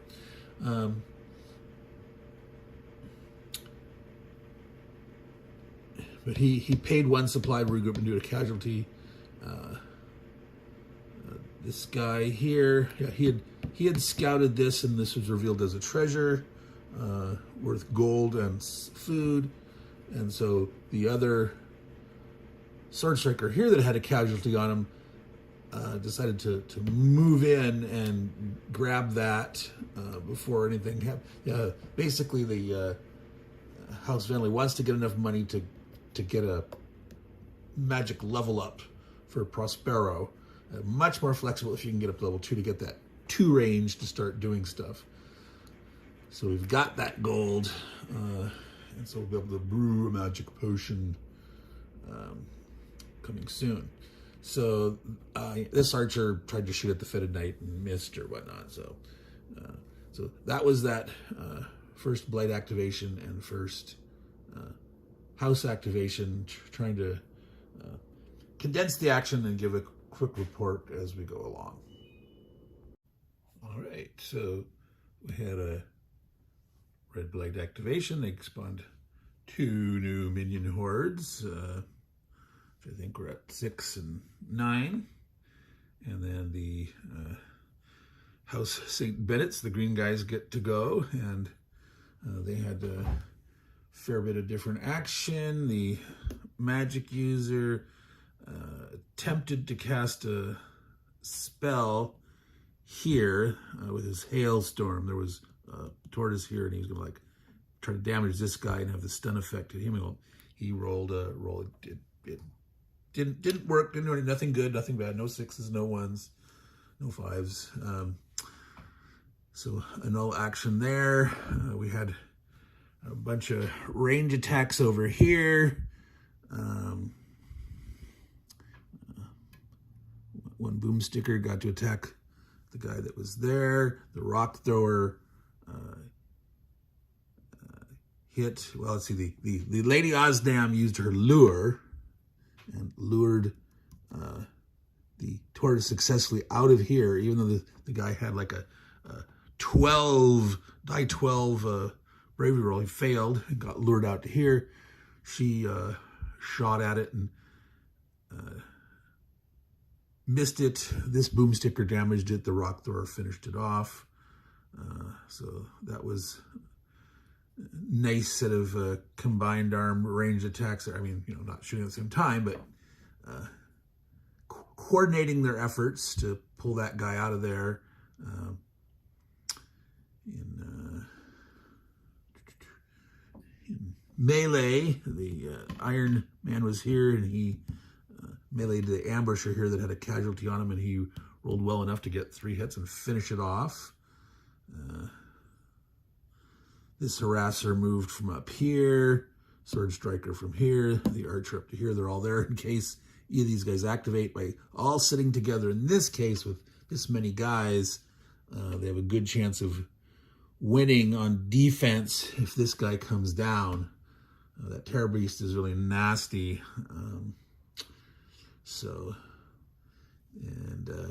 We had sword striker that was way down here. He went to force march because if he took the casualty, he was going to be ending in the turn with Lady Osnam, their commander of their house, and so he'll be able to get a rally next turn. So that was it.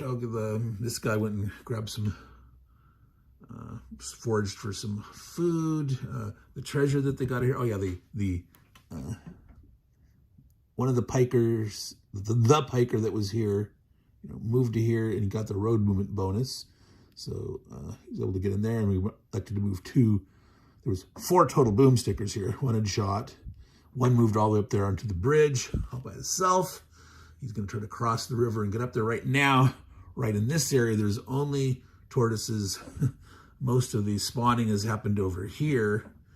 So he's going to try to get up there and see if he can start taking some pot shots. Like if he can get next to that tortoise in the bog, shooting range at him, he gets, that nice low protective value.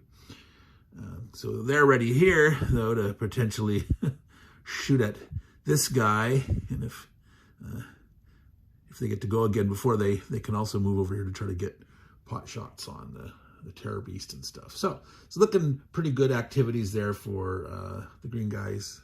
House St. Bennetts had a good turn. The loot that they got was like 4 gold. And so next turn or next activation for this house, they have enough money to buy a magic potion and try to get that magic level up to 3, which will be really nice, getting that bonus die. All right, so let's continue. All right, so we had our Blight activation, drew an advance for ambushers. There was no more ambushers on the board since we had killed that last ambusher, and by my house rule that I'm playing with for this one, instead, since there's none to move, this turns into a spawn. Where did one spawn? Rolled a 3 on 2 dice, and this ambusher showed up here. The next house activation was the green guys, House St. Bennetts again. Lady Osnam, there was a sword striker here that had the casualty who had forced march before, so she elected to, well, we didn't do any magic activation this guy is going to do a magic potion in the regroup. So I haven't taken that off yet, but so she was going to do missile as part of her rally. She rallied that guy, removed the casualty. She tried to lure the ambusher to here, so that when she's here, that the boomstickers that were here, the boomsticker there, we could all shoot at him here. She could still shoot, but he made his roll. She still shot at him and missed. The boomsticker was here, shot and missed. The rock that was here, shot and missed. This ambusher has totally been safe from the woes. We did not have any melee. I elected not to go in with the Lord Sword Striker here. He would have been a die 10 against a Dan, but I was like, nah, I just don't want to risk those. But I figured like this guy here, if he activates, could go this way or this way. And I decided I was going to move this Sword Striker up to here, help protect the boomsticker. And I moved the harasser that was down here into there. What I didn't think about was that this ambusher, if he attacks by himself and activates, he only attacks one unit. His special ability is that surprise ambush, and he attacks the guy with the lowest movement allowance. So that means if he activates to strike, he could strike the boomsticker. Anyway, these guys both have 4 movement, so I get to pick which unit. So my idea of turning together actually wouldn't help against this ambusher, but we'll see. What happens there. I did move the piker that was here into this space, and so next activation for this house during melee, he could go in, and that piker special ability is when he's moving into melee, he immediately gets to force the defender to roll a bravery check, and if they fail, they have to retreat. In this case, this guy's surrounded. He'd be completely eliminated. So what that means is next turn, during the melee phase, he could advance into melee. And the intention would be that potentially we're going to move in with 3 or 4 guys to melee, but he could go first, force the roll, and if he fails, finally, a bravery check, he'd be completely eliminated, and the other guys would be free to melee elsewhere or move on in the movement phase. So over here, we moved up 3 guys, including the archer. I had the archer. I decided not to shoot with him. I decided to move the archer up, so next turn, they can shoot at either one of these 2 here. This harasser did collect some more food. You always need more food. So they're ready. If this terror beast comes down with these 3 guys together, feel pretty confident. So even though this is an archer with these 2 guys up front, I feel safe with piling them all there. So that was the house. Oh, no, I didn't move the guy on the bridge.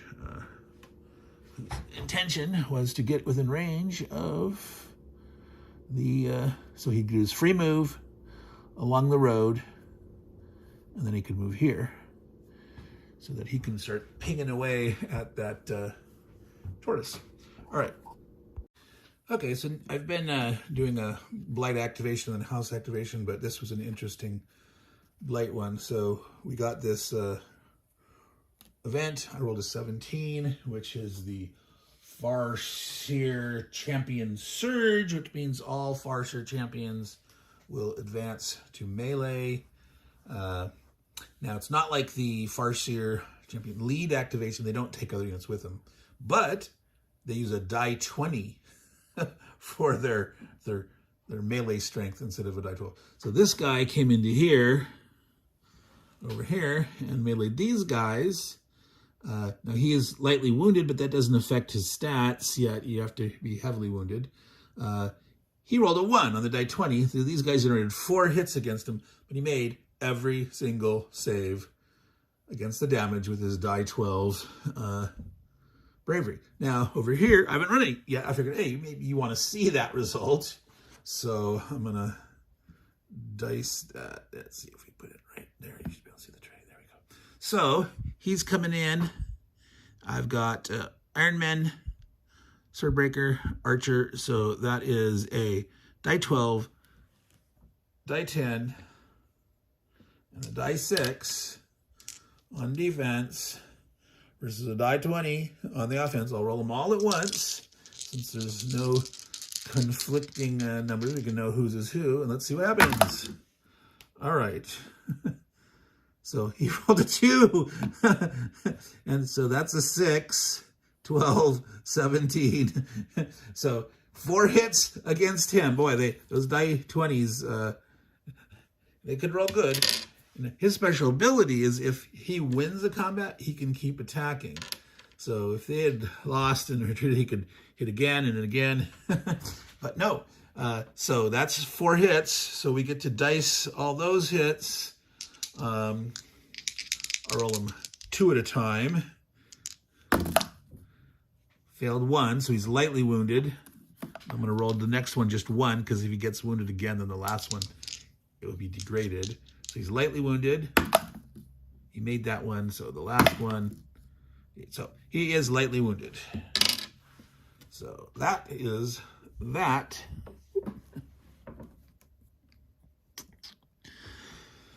Blight activation. And I forgot to mention, so obviously he has to retreat because he was wounded. If the side that takes damage has to retreat.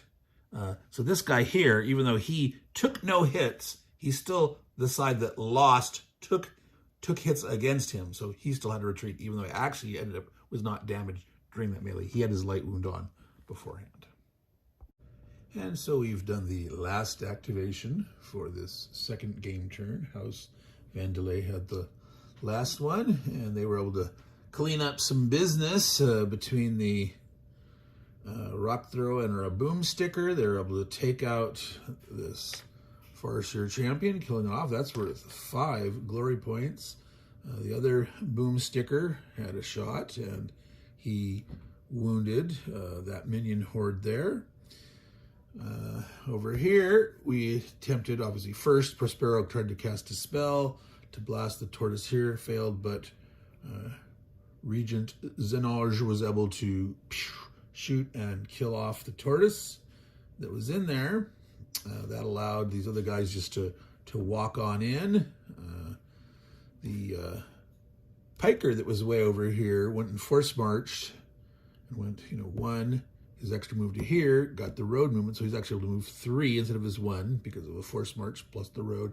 And he managed to roll his dice experiment and didn't actually suffer the casualty. The harassers both scrounged, wanted to have enough supplies so that they could build a camp at the nighttime. Now, I'm a big fan of building camps in the towns to make them really powerful so that you can hold on to your towns, but you take them, just leaving like 1 unit behind. It's an ideal thing in my mind for a levy, just leave the levy behind or something like that. But you might want to say, well, maybe you don't want to put all your eggs in one basket. Something could happen, some random event, something could you lose it. And if the blight gets into space that is a camp that's, not defended, if the camp's left alone, boom, it's destroyed. But as opposed to putting it somewhere else, I just right now, I can see maybe doing one at the other side of these bridges, these choke points of ford or something, sort of having a defense there that the blight will funnel through. But for now, intention is to build them in the towns. Some Iron Men moved up to here. Plan is to take on that tortoise in the next turn. The damaged Sword Striker that was here, that he was going to be, ready if they had to melee between all these guys, but so he's moved back to here, so he'll be here next turn. So when the commander takes their initial turn, he can get a free rally on that. I won't spend the supply point on that. So that's it for the house's turn, and we're going to go ahead and do the night turn now, since we haven't shown one of those. And I think then for the next day I'll speed up and I won't show every single activation, but let's show you a night turn. So they're different structurally. It's listed on the card here, night game turn rules, and that's continues up here.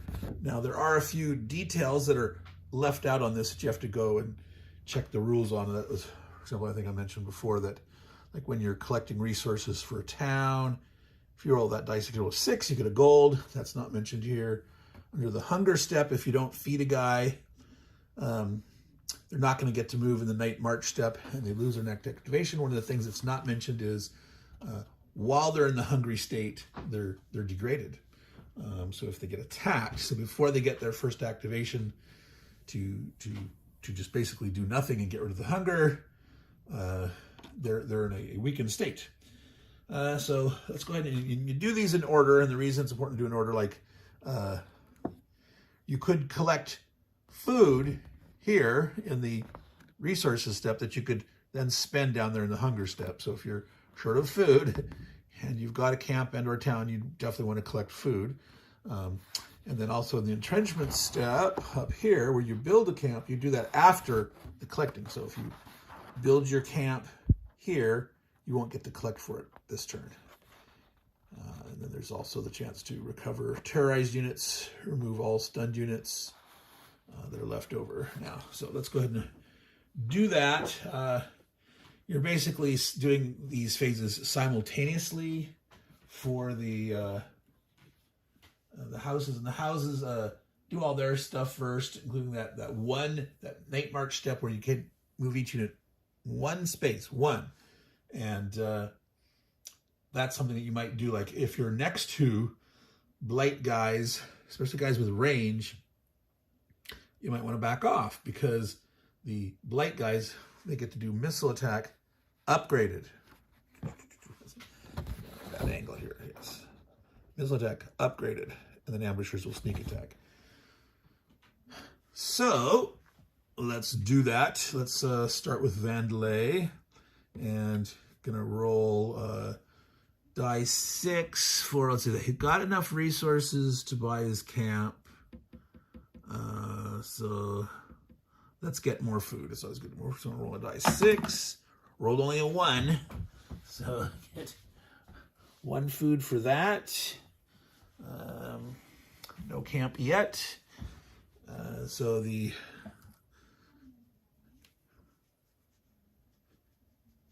Bennetts, they roll a 6, and they were going for also food, so they get that, and they get a gold out of that, which is good because they were, oops, wrong guy.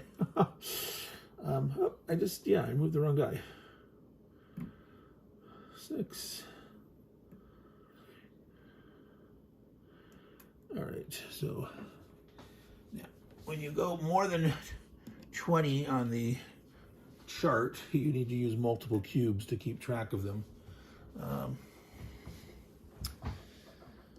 All right, so that was resources.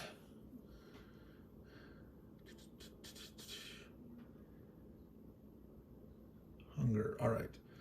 So, Vandalay, neither of these guys have lost anything. So they have their 12 house units.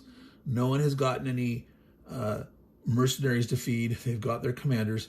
So they basically have 14 units to feed, and you don't have to feed them all. Now, what I usually do is leave 2 or 3 unfed, because you're subtracting a die 6 from that. And so if your die roll is higher than the number of edfin units, you will have no hungry. That equal amount, you're still going to have 1.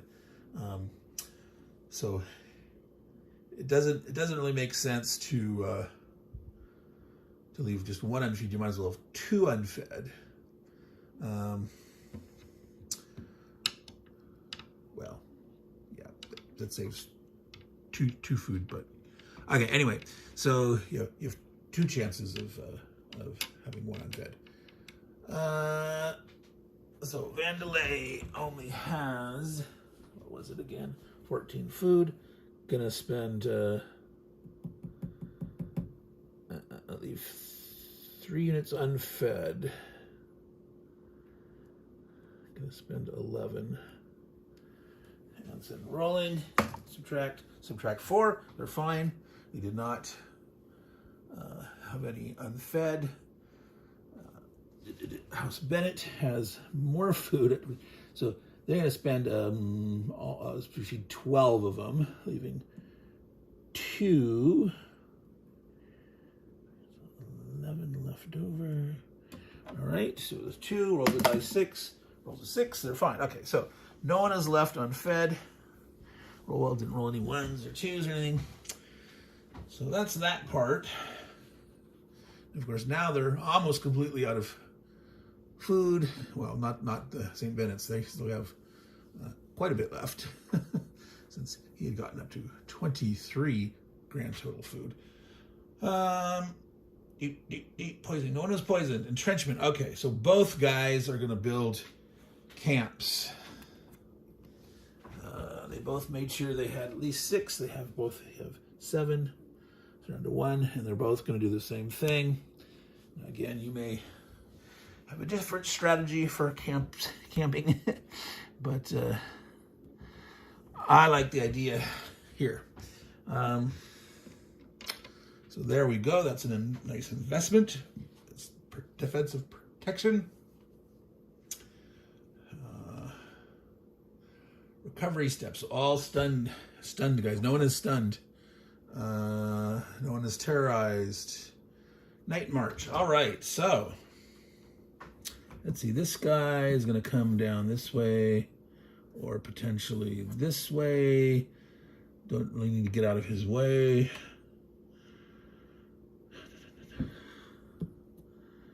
This guy will either go that way or, well, if it's yellow, he'll go this way. If it's blue, he'll go this way. Well, it's 3, 1, 2. Yeah. So they are, this turn, they can't get attacked. So it's the question whether they might want to move forward or not. Now, here's the big question. Both the Farseer Champion and the Terror Beast have ranged attacks. They're going to be upgraded. So this would be a die 10. This would become, instead of a die 12, a die 12 plus die 6 on range. Yeah, you don't see that every day. So yeah, I think they're going to back off. I think they'll just step back 1 and just all pile in here with the harasser, because if these guys move forward, they're going to come right at this. So they're going to be ready, but they're going to back away. That means they're not going to make it to melee next turn, but they could start arching at that. Now, this ambusher is going to get to attack.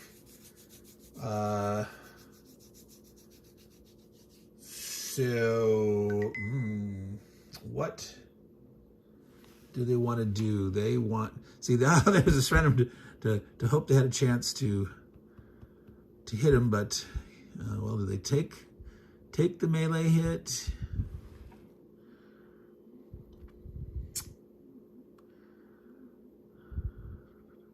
2 units there. Yeah, so Red Blight assault.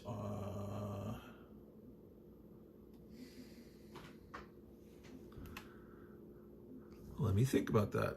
All right, so I thought things through here, and first of all, this boom sticker is going to move out of the range of him. He's going to step over here since this tortoise normally isn't going to move. So the way this night ambusher is going to work when he gets his melee activation during the night, he normally strikes the adjacent house occupied area that has the lowest combat protection value. Well, these are all tied, so the player gets to decide which one will attack. So the player could decide this one, and then he'll attack the guy with the lowest movement allowance. Well, these both have 4, Lady Ox, Osnam, and the harasser, and then the player gets to pick. So I could have her actually attack Lady Osnam, who's got a higher combat die roll and has that chance to avoid any potential hit. So that's what I'm going to do. So I'm actually going to leave all these guys where they are. So this guy's done with his movement.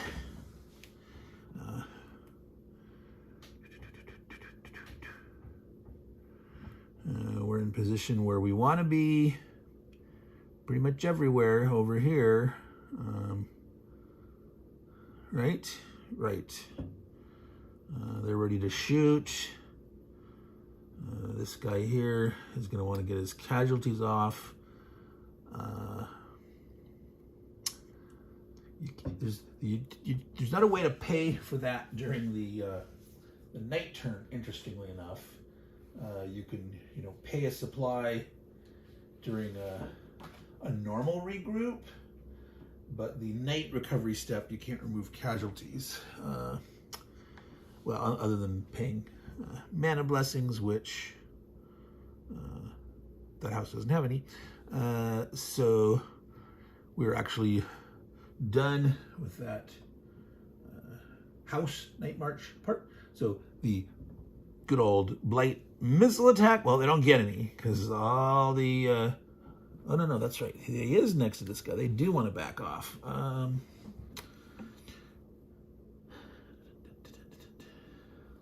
You can come here or here.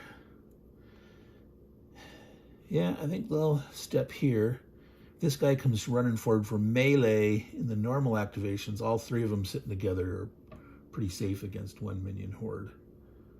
Oh, this guy here, he's going to team up with them.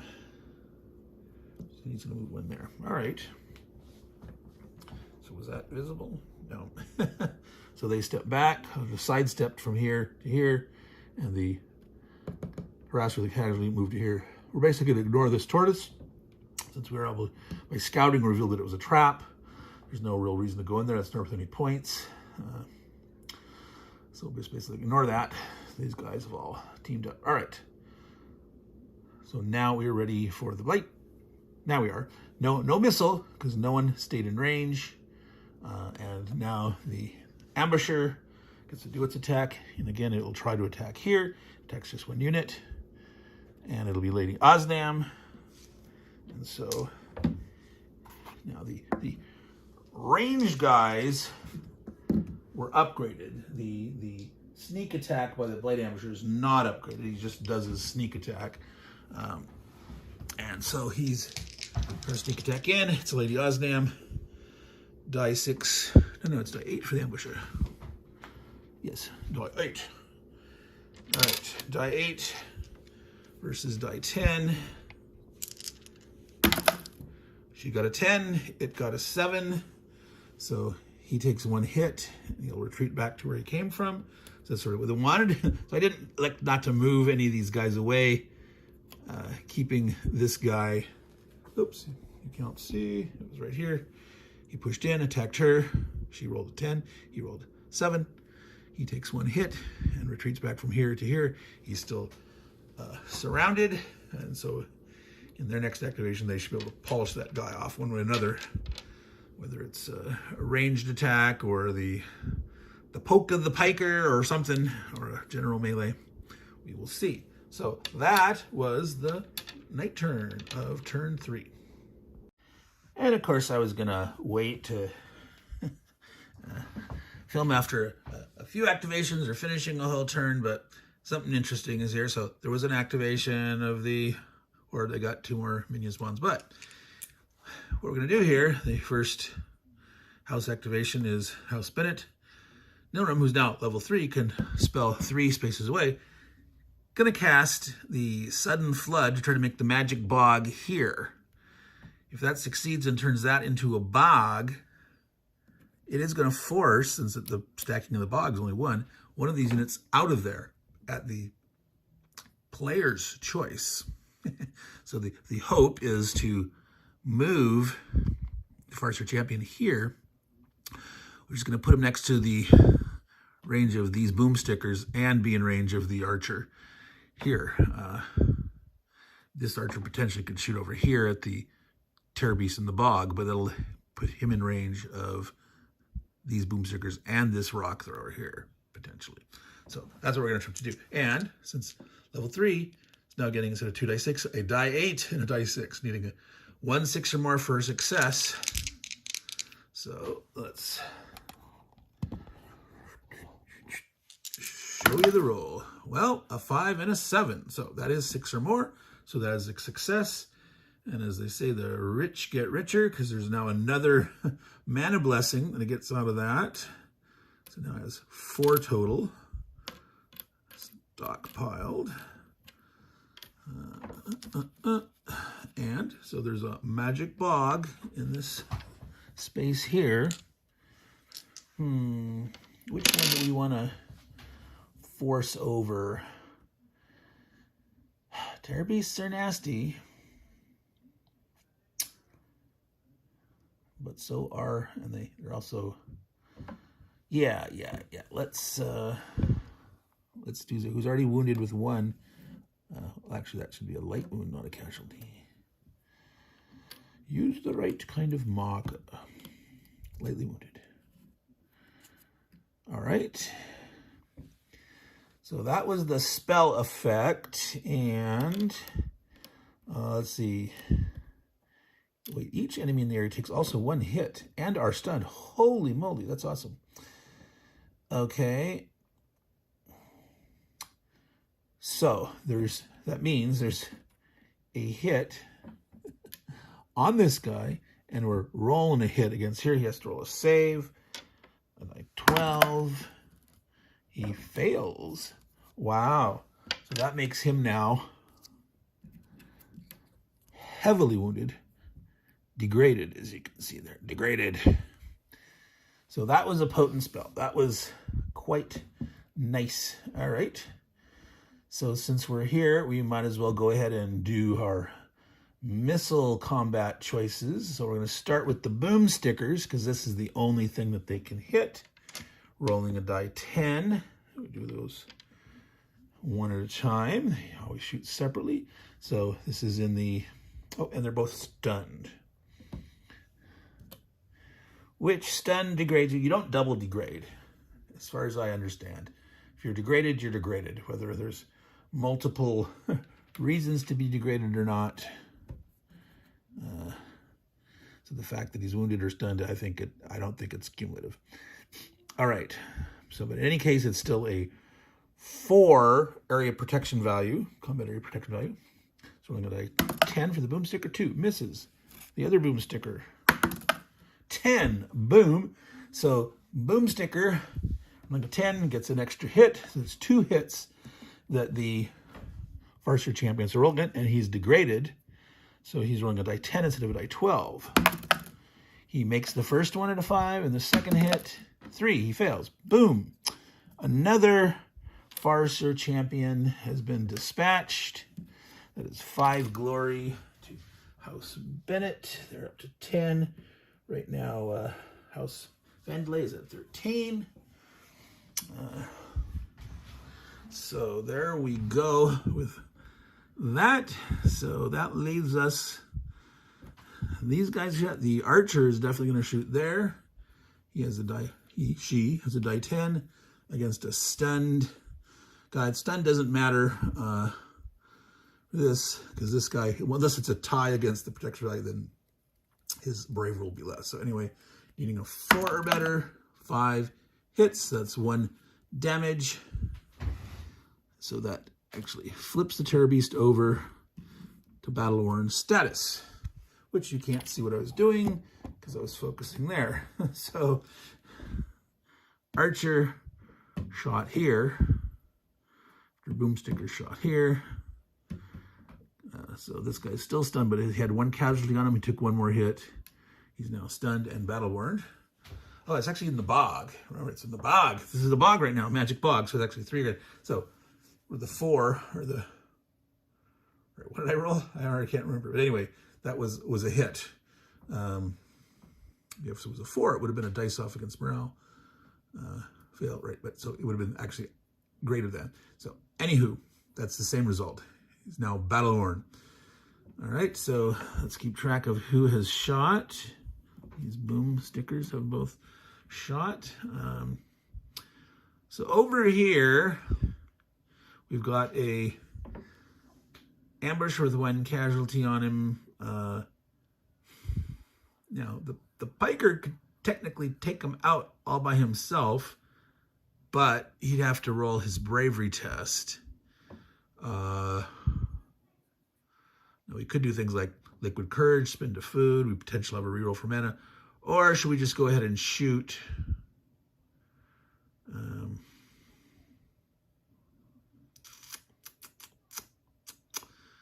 I'm going to shoot with this boom sticker here. All right.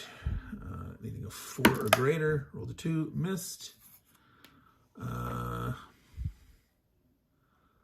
Lady Oxnam.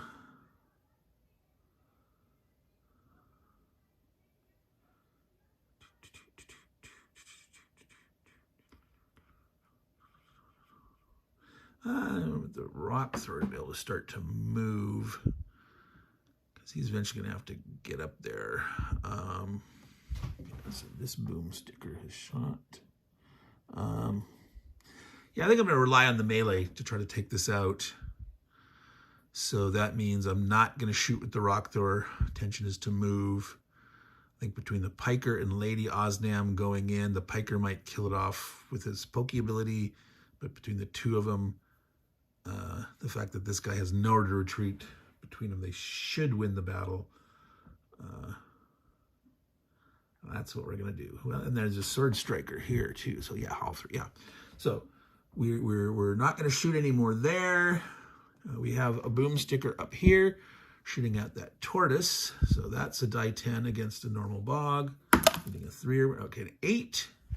So that would be 2 hits. So we remove it without even checking it. So we wouldn't reveal if it had a star or not. You just, he was killed outright. And so if there was an ambusher, it's like the ambusher just slinks away. So killing those guys with ranger magic that doesn't require a bravery test can be effective if you can pull it off. All right, so now we're ready for melee. So the Piker's going to go in. So my intention is to move in with these 3 melee guys. But I start with the Piker and his special ability, Push of Pikes. This is immediately after the unit moves into the area to conduct melee combat, you roll a bravery test. So that's what we're going to do. We're going to roll the dice 6. So let's see. Is it worth spending a food to make it a die 8? I'm going to say yes, because right now this house has 11 food stocked up. And I'd just like to see it happen. So let's do it. Maybe it's not the wisest thing, but yeah, I'm going to go ahead and do a little liquid courage, rolling a die 8, and I could always use a mana blessing on it, which again, overkill. 4. Well, he didn't do it. 5. I'm gonna be silly, and I'm gonna say let's go another turn. Let's roll mana blessing to do that reroll, since we haven't actually done that yet. Whoops, that don't count. Got to be in the thing. It's me ruled. 6. It works. He pushes the guy, and so back over here. So his push of pike ability would force this to retreat. He has nowhere to go. He'll die completely. So even though he had 3 hits left, he'd be dead. All right, and so that's worth 1 glory point. Killing an ambusher. Brump. And so put him back in the pool of units. So one of the things that I did was on my sheet that I printed out of the guys that have the Blight specials, that this version that has these guys' ratings, I wrote here the glory and the terror. You know, the glory amount for killing them and the terror loss if they exit off the south edge. That's something would be nice to be there, that complete data. So a little, if you're seeing this designer crew, the trio, future version, you may want to add that to there as a nice handy spot to get that all in one place.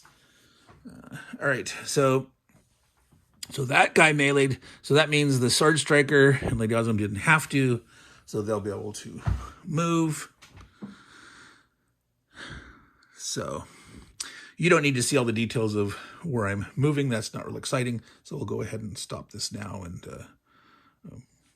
convene again at some future interesting point. First Blight activation. There was a terror beast, got to move. Over here, he moved. Where is he? Here, he moved down here too. This is movement allowance. Then House Vandalay got to do their activation. They cleared out Minion Horde and Ambusher over here. These Ironmen decided to back up and let this Minion Horde going across the ford. You can only, if you wanted to melee, you have to end here and next turn come across. You're limited to one guy. So these Ironmen decided to back up if he comes forward. If he attacks them, they'll have 2 dice, and then if he attacks and retreats, then they can counterattack in the plains.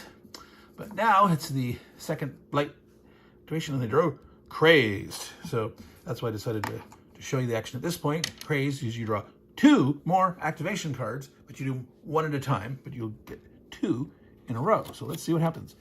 Spawn a Fetid Knight. All right. A 7. You're piling up. There's still 3 guys here and guys here. The middle is going to be kind of deadly up there. And then the second activation is Strike. Minion Hordes can attack with missile or melee. Those that can attack, advance instead. All right, so how many Minion Hordes are left on the board? I see one here, here, here, and here. All right, so they're going to missile or melee. I believe if they can missile, well, maybe there's, let me check real quick. Right, so missile is priority. However, if it's impossible for the unit to hit any adjacent or in-range target, the closest in-range target, then they will melee instead if they're next to somebody. So if they only have a die 6 or something and they're next to a town with a camp in it, that's a net 9, and so even a die 8 range guy wouldn't be able to hit. So in this case, this guy will missile attack here. This guy is going to advance instead. He's going to advance. And he's going to advance. So we got 1 ranged attack against a 4 value. He's got a die 10. So we roll it. And we roll 5, so they do hit and do 1 damage. They prefer to shoot. The priority is the slowest dude first. All right, so that piker takes 1 damage. That was his attack. I'll tilt it to remember that one's done. This one's activating. Okay, you always roll the die when you're leaving Trollberg City. 1, 2, so going all this way. 1, 2, okay, and I have to roll. What is it, even or odd? It's even, so it's still blue. 2, 3, it's going all over here. All right, so tilt that guy. This guy here, he's gonna go 1, he's coming in to melee. So it's only in the Blight wave that the Red Blight guys will move without attacking. Again, that's one of the special abilities of all Blight units is if they're doing an advance, they can actually move in and melee on the move. But you finish all moves first to see if they team up. This guy's moving 3, 1, 2, 3. So that is attacking. All right, so we have some action here. So let's do this fight here first. He's going to die 8. They got 2 die 12. All right, let's go ahead and put this here so you can see it. Here, we got enough. So again, that's this battle right here. So a die, 2 die 12 on defense and a die 8 on attack. Well, you only 1, but they all 1 as well. So enough 4 to be quadruple, and he totally wiped himself out. He came charging in, and the knights went, just the Iron Men ran right over the top of him. So House Vandalay gets another glory for trashing another foolish minion horde. The vagaries of the dice, folks. They had rolled bad, only a 4. He could have rolled an 8, and they could have taken 2 damage, but no. All right, over here, this, yeah, you can see it, minion horde. You got a boomsticker and a rock thrower.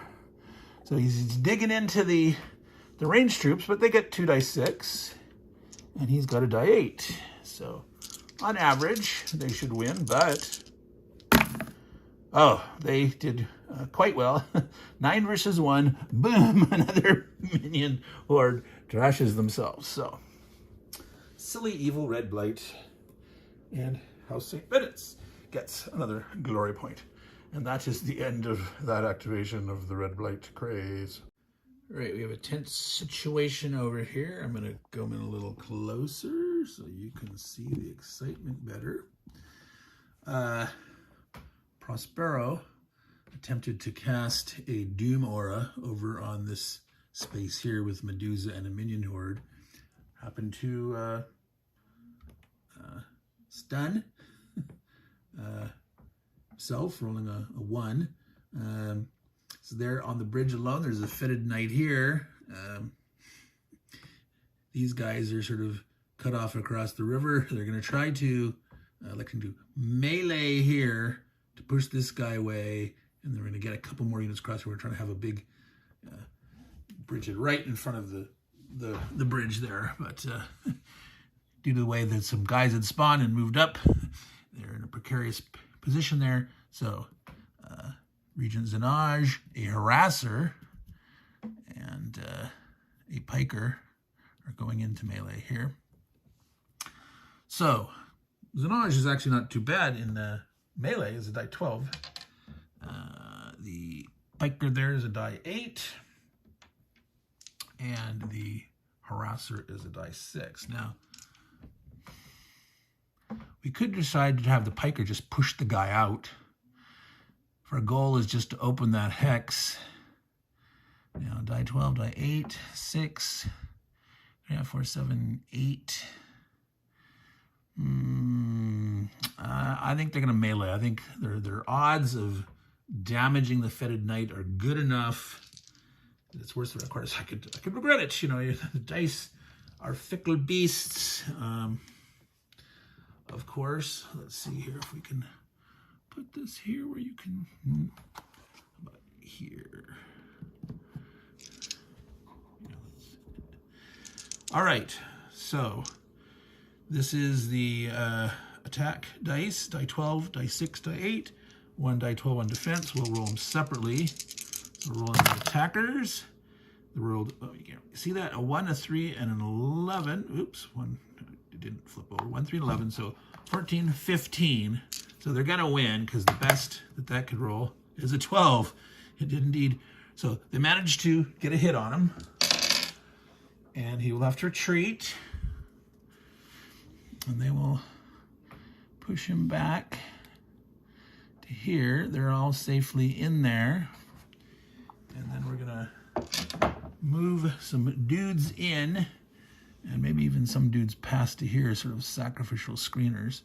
Let's see, Iron Man, 1, 2, 3, and on the road, freebie. All right, this Levy, the good old Levy, he is going to go 1 to the bridge, 2, and this freebie on the road there.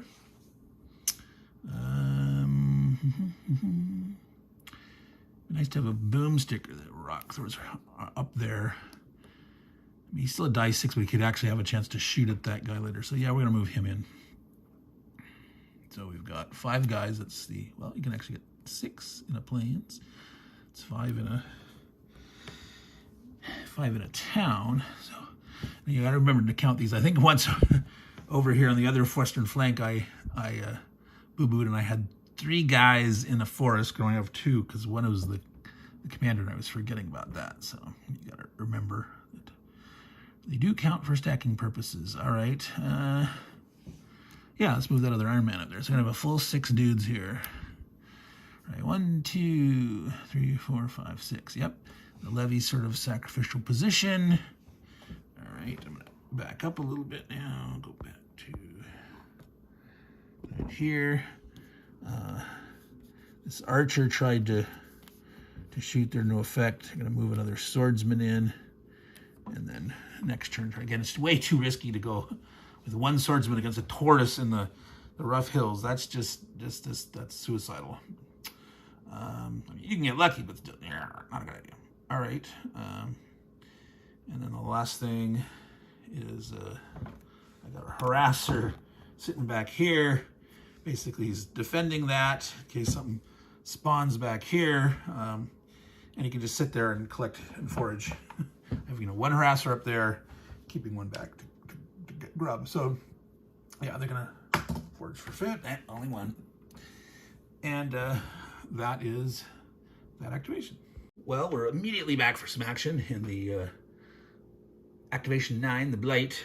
Right before the end, they drew another Farseer Champions lead, so they got the one more champion spawn there. And so this guy and this guy's going to move.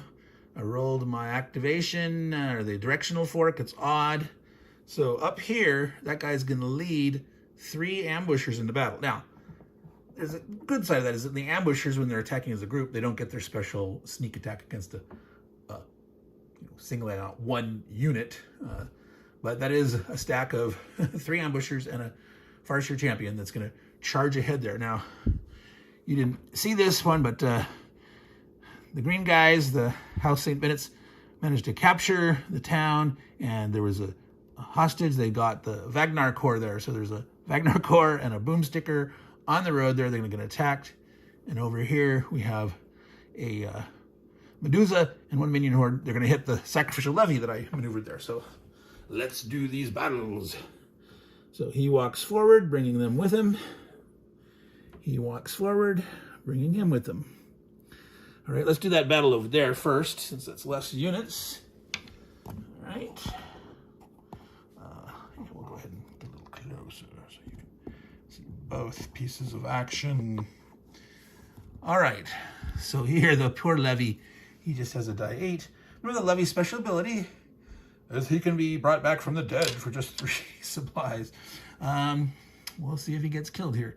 The Medusa, she's got a die 12, and that minion horde's got a die 8. So I have to roll separately, since they both have a die 8. I can't roll everything at once. Let's see if you can see that if I put it like that. All right, so the attackers, okay, and let me see the Medusa's special ability again, his like bonus tentacle damage. So she can cause poison, if they inflict 2 or more hits, and if the enemy retreats, they take an extra hit because of their thing. So if she wins this, which she probably will, that levy guy's gonna be badly mauled or maybe dead. All right, so die 12, die 6 on attack. They roll a 16. Yeah, he's definitely hit. He's die 8. He's only a 4. Well, right there, just 4 times as much. He's dead just from the base combat damage. So we have a dead levy. Earlier, we lost a boomsticker over there. Like I said, the situation was tense. So that's another terror point for the Red Blight. They're up to 2. These are their first things. Remember, at 21 terror points. Game over. Game over. So that's where they're at, right there. There's their activation. Now we're looking over here to this one. Die 10 for Vulcan. Vulcan, he's got great defense against missile combat. He's got demonic haze, which reduces attacker missile rating, and he's got a fireball, so when he missile attacks, he affects all the dudes in the target area. So we're kind of glad he's meleeing instead of shooting, but still, this looks nasty. So die 10 and 3 die 6. That's this. And the defenders have a die 6 for the poor boomsticker and a die 12 for the Wagner Corps. That's not bad. And if we look up the Wagner Corps' special, when they shoot missile combat, they can do a reroll. So they're meleeing here. Right, which is their better strength. Anyway, they're a die 12. They're only a die 8. missile, but they got that flexibility. Okay, so since we have overlap of die 6s, roll the attacker first.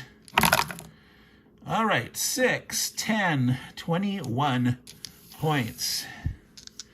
Die 12 in this, they're going to lose. They can't roll more than an 18. So 21 versus 15. So it's not a double, it's only one hit. The application priority is always to the choice of the house player in melee when they take hits, but they got to spread them out equally, but it's only one. So they can put on the Wagner core or on the boomsticker. Now, one advantage of putting on the Wagner core is the Wagner core dies, there's not a loss of terror. So let's do that. Let's put the hit there. They're gonna have to retreat. Now, they can't retreat here. This place is packed 1, 2, 3, 4, 5. There's going to be 5 in a town.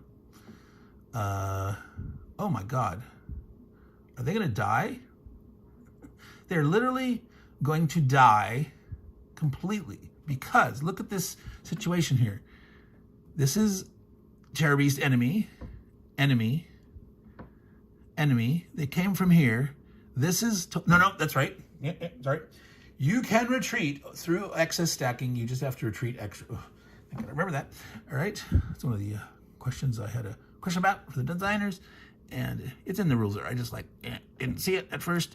So they are going to retreat back and away. Might as well just stay on the road and just go back all the way back here. That seems so antithetical. But yeah, they're doing it. All right. So they survived. They did not die. They took a hit, and there's this huge attack. So things are tense here. North of the Vile River, as the house is attempting to push up and break the back of the Blight, and they're facing stiff resistance. The Southlands were kind of a pushover, but now they're fighting against concentrated forces of Blight. Can't leave you out of the excitement here. So this is the last activation. It's the House Bennett. They actually get to go. So they're going to try to smack that whole stack. They're going to cast here. He's going to attempt to cast a Hailstorm, which if it works, will do one hit on all the guys in that region. Of course, the Farseer will still get his save roll, and then they'll get to stun units in one adjacent area. So they're rolling. They roll a 5 and a 2, which they're going to blow a Mana Blessing and re-roll their die 8. And they roll a 1. So the 1's ignored because the 5 is there. So if you roll a 5, so all they did is have a chance to stun one guy if he misses the bravery roll. So the ambusher, one ambusher rolls, was a 1. So one ambusher is stunned. So much for the grand attempt to damage that whole stack, 1 each. Oh well, best plans of mice and men. So this guy has done his thing. Oh, well, that is a plains. They can stack up, they can go in melee. So if we assume we're going to go in a big melee, we can try to soften things up with a bunch of ranged attacks.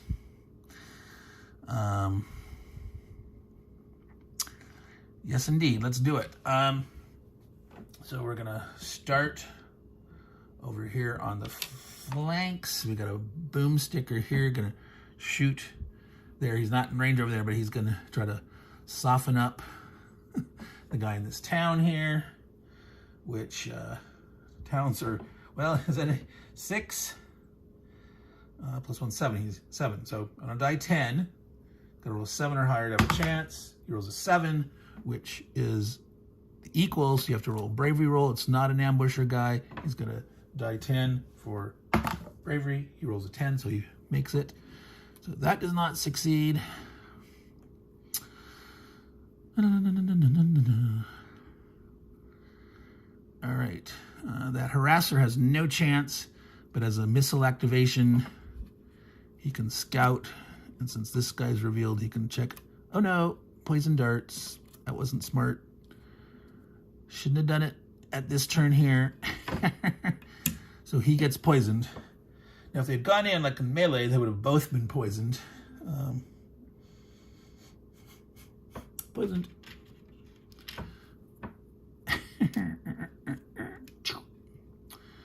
Alrighty.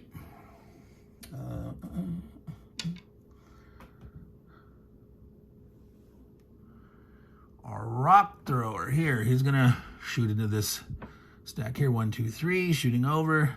Now,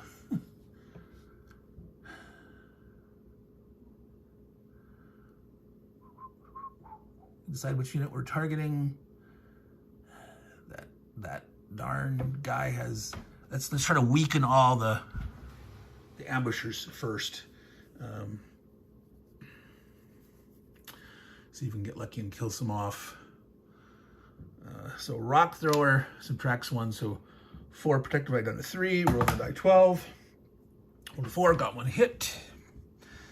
Now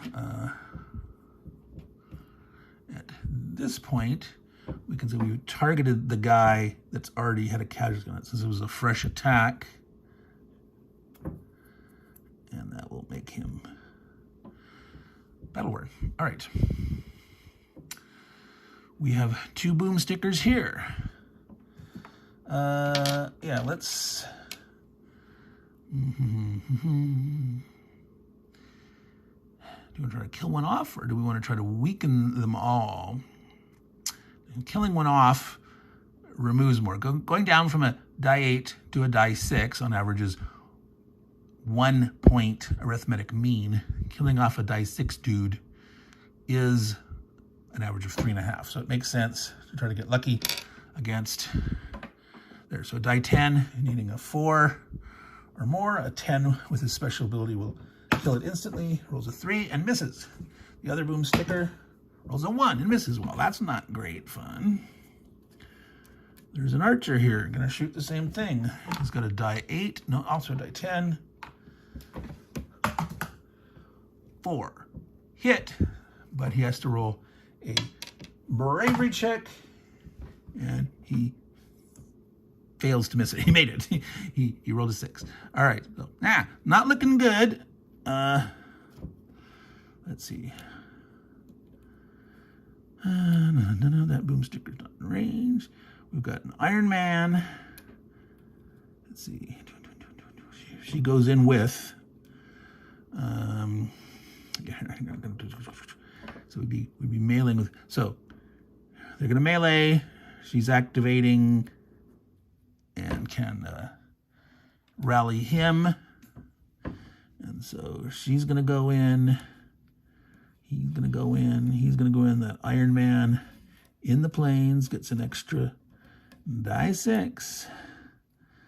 So we're going for the glory and the gusto.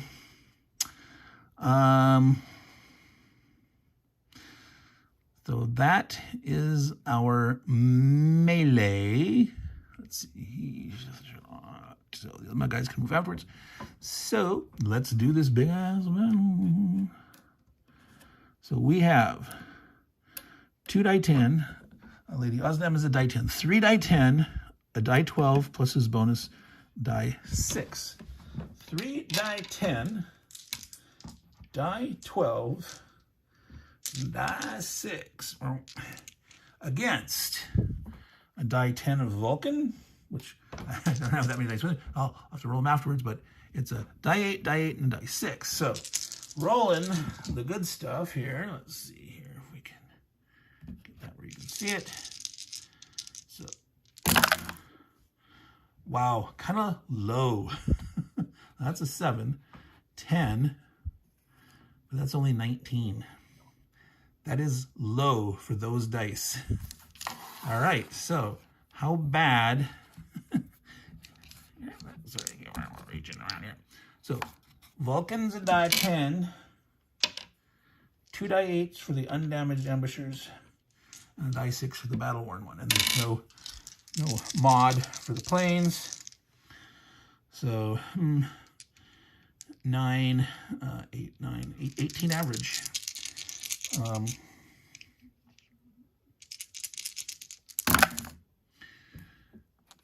14, 15, 16. So that's 16 versus the 19 that they had rolled before. I had actually forgotten the 19. I had to go back and review the video. Instant replay on camera. Make a ruling on the field. So they actually won, the attackers, 19 versus 16. So only one hit is applied, and it's it's brutal. It's brutal. And they are gonna retreat. So technically, retreating wise, we could spread them around. Do we want to do that? We might want to leave them in the plains. Because with that Iron Man, yeah, I think we're gonna do that. So everyone's gonna retreat.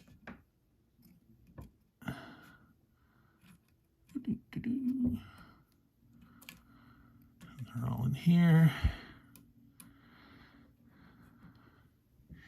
And apply the hit. The melee. One hit. Big melee battle. All right, and that's the end of keeping those ambushers together. That'll mean that it's a big melee and it's scary, but they don't get to single out individual units and try to hit them. All right, and so the movement of the remaining guys that haven't moved yet. Okay, so we've got 2, 3, just 4 guys in here. Yeah, if we move a boom sticker in there. Ooh, I know the boom sticker might want to be here. There's guys here. He might want to try to clear that ambusher out. This Ragnar Core. If the Ragnar Core goes in there, the next turn we can that rally, free rally removal. So that's good. So 1, 2, 3, 4, 5. Do we stuff a boom sticker in there, or let's help defend the town? Don't want to do that. So we have a piker over here. He's moving up, so he can potentially try to push the tortoise. Well, it doesn't matter that we don't care. Well, we want to take the town, but there's no useful treasure because this guy got poisoned here, and this guy will do his foraging. They've got 15 food. I think we'll forage for supplies. We may need some. We may need to pay for something or lend some over to the other dude to get the other guy back. So he's going to roll, and he rolls and gets 2 supplies. And that is the end of turn 5. It's another night turn. I'll do that off screen. Got to try to finish this up. It's getting late. Like to get the video out. So, and again, if there's anything really exciting, I'll film it. It's no, it'll be until wee hours in the morning, but see you soon. Well, we've done the early portions of the night turn. We're gonna go ahead and, which include removing some stun and things like that. We've decided that in most cases, the house is not gonna back away from where they are. They've got these big stacks. They want to keep them where they are. So even though there's some ranged dudes nearby, they're going to get to shoot with enhanced range. They're hoping to weather that storm and be able to counterattack from there. So we're ready to do the missile portion of that here. So we're going to start here with Vulcan is shooting missile of a die 10, upgraded to a die 12. He will shoot into this stack here. He will shoot at the lowest movement, and they all happen to be the same movement rating. They're all a 2. So the next is the lowest bravery. So that turns out is also a tie between all these 3 guys that are a die 8. So then the last one is the lowest melee rating.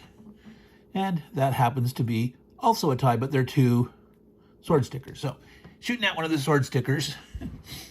So it's a die 12 against a 4 area protection value for the planes. Rolled a 7, so got 1 hit. I'm running out of calendar markers. No, it's also that. So one of these sword strikers gets a hit on it.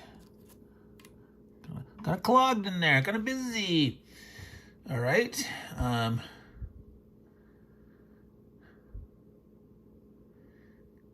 Yeah, so the ambushers don't have any range. They will do their ambush attack afterwards, but this minion horde has range, but he's not within range of anybody. This terror beast gets to shoot, and he'll shoot at the nearest one with the lowest protection value, and then lowest movement allowance. So he's also going to shoot in the same place. So it's the same thing, but since they're die 8s, and then melee, I get to choose when the final tiebreaker. So I can actually have him shoot at the other sword striker. Okay, so that guy's only rolling a die 8 upgraded to a die 10. He rolls a 9. So he actually does 2 hits. So, ouch, that was not what we were looking for. Oops. Knocking things all over. So that guy got lucky. Oh, nope. I was looking at his melee rating. His range is a 6 up to an 8. There's no way he could roll a 9. Oops, I'm moving the wrong guy. So let's roll that over again. My mistake. Die 8, 4. All right, so he hits against the 4 value. That means the sword striker would have to roll a bravery check. He rolls a 5 and makes it. So actually, no hit there. All right. Sorry about that. So he did it. Nothing from him, nothing there. Now over here, we got a minion. We got Medusa. We'll do her first. Fed of Knights does not have range. So Medusa is normally a die 8. So upgraded to a die 10. Shooting here. Again, it's the lowest movement, which is this piker. And there's a boomsticker. So between those two, it is the piker with a die 6 morale. So rolling a die 10, needing a 4, or rolls a 3 and fails.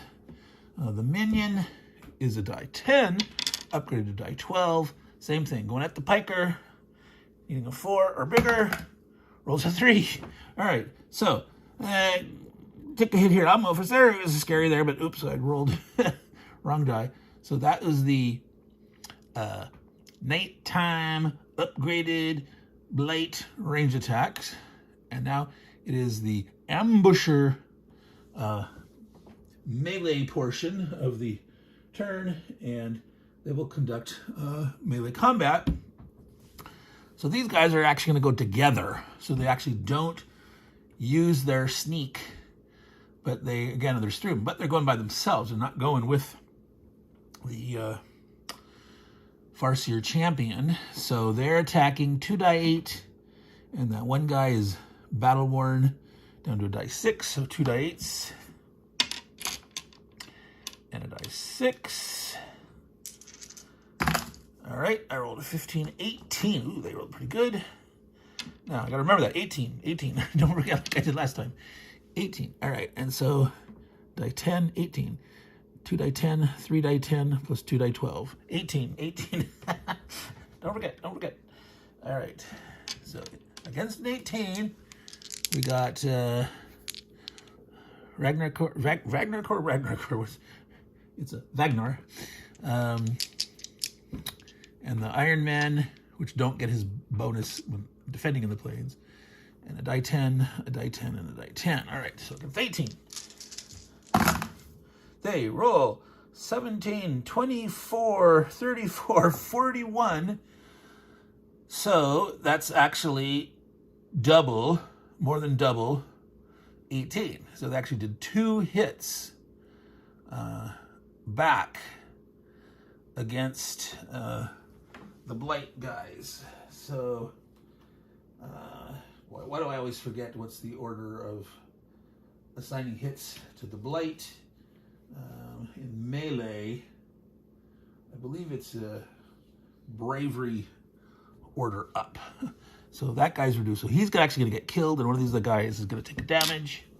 So That's there on one of them. So they will retreat back to that square there. All right, over here. There is none.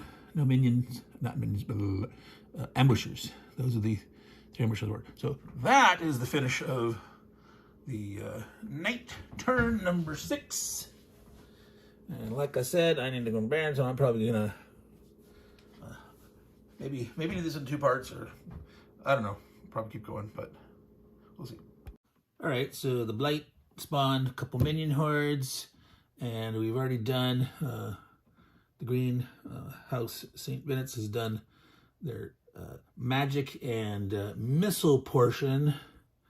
Good old Nilrim has done a hailstorm over here, damaging these 1 each. Of course, the Archer Champion made their save, but that also got to stun this guy here. Did some shooting over here. This is where one of the minion hordes spawned. The one's there. So they tried to shoot this guy. They either missed or he made his save when they tied. Melee portion of the turn. These guys are going to melee against the stack again in the plains. So when she first activates, Rally gets to remove the casualty. Can only do it on 1, so the Vagnar car still has. It's not more important to keep the house units alive, because you lose. It generates terror if you lose any of those, not the mercenary dudes. And then they're all gonna charge in here again. This time these guys have been whittled down. So die 10, die 10, die 3, die 10 for the sword strikers, a die 12, plus a die 6 and a die 12. So wow, that is 2 die 12, 3 die 10, and a die 6, that bonus for the Iron Man. These guys have a die 10, a die 6, and a die 8.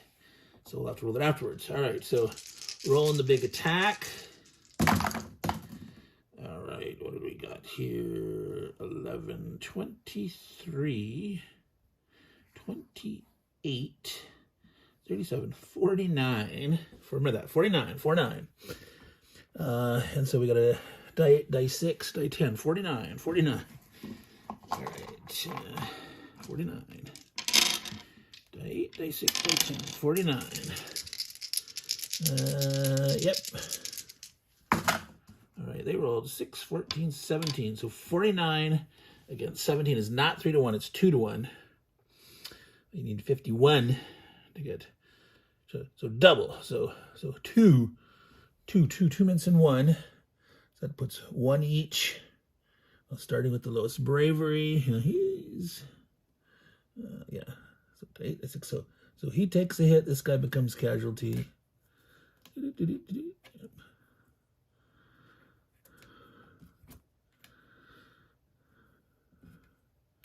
So they're getting weakened, but he doesn't take hit. So that was their 2 hits, but they will retreat.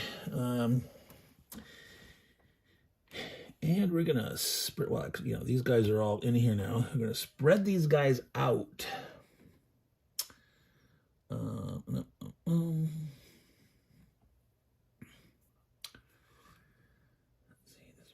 see, this way. Where do we want them to go? One of the dudes. So we want to be able to kill him off, especially this guy. He's worth big points. Want him dead. Could put him in the bog. Then you can't jump in on him with as many dudes. So this guy only needs 1 hit. So this is a good guy to put into the bog. Go that way. Let's see.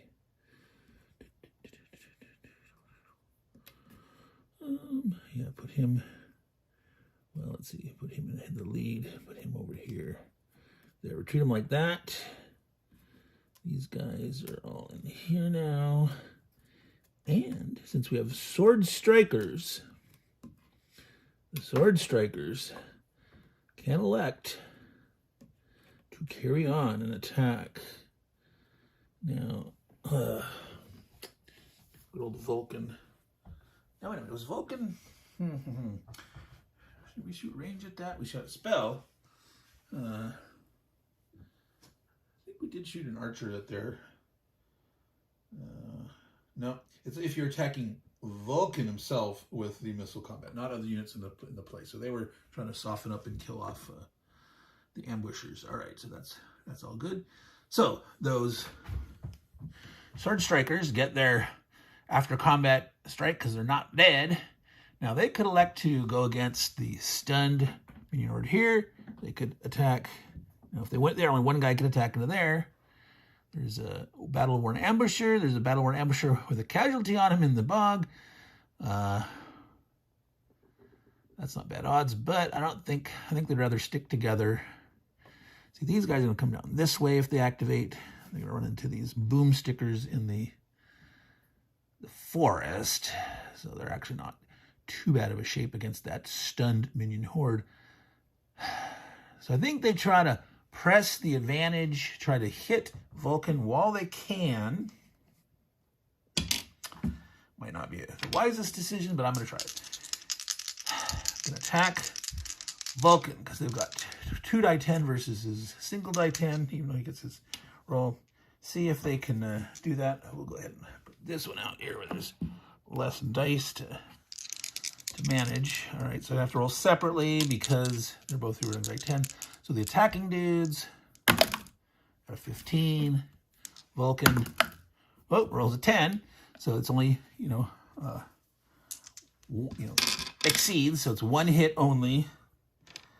Could have rolled low. They could have got 4 hits, and he makes his save. So once again, but since he took the hit, he retreats. Again, I want to keep them all spread out. There. The other problem is that it did spread us out. It would have been nice to, probably should have hit one of the other things and killed it off, but oh well.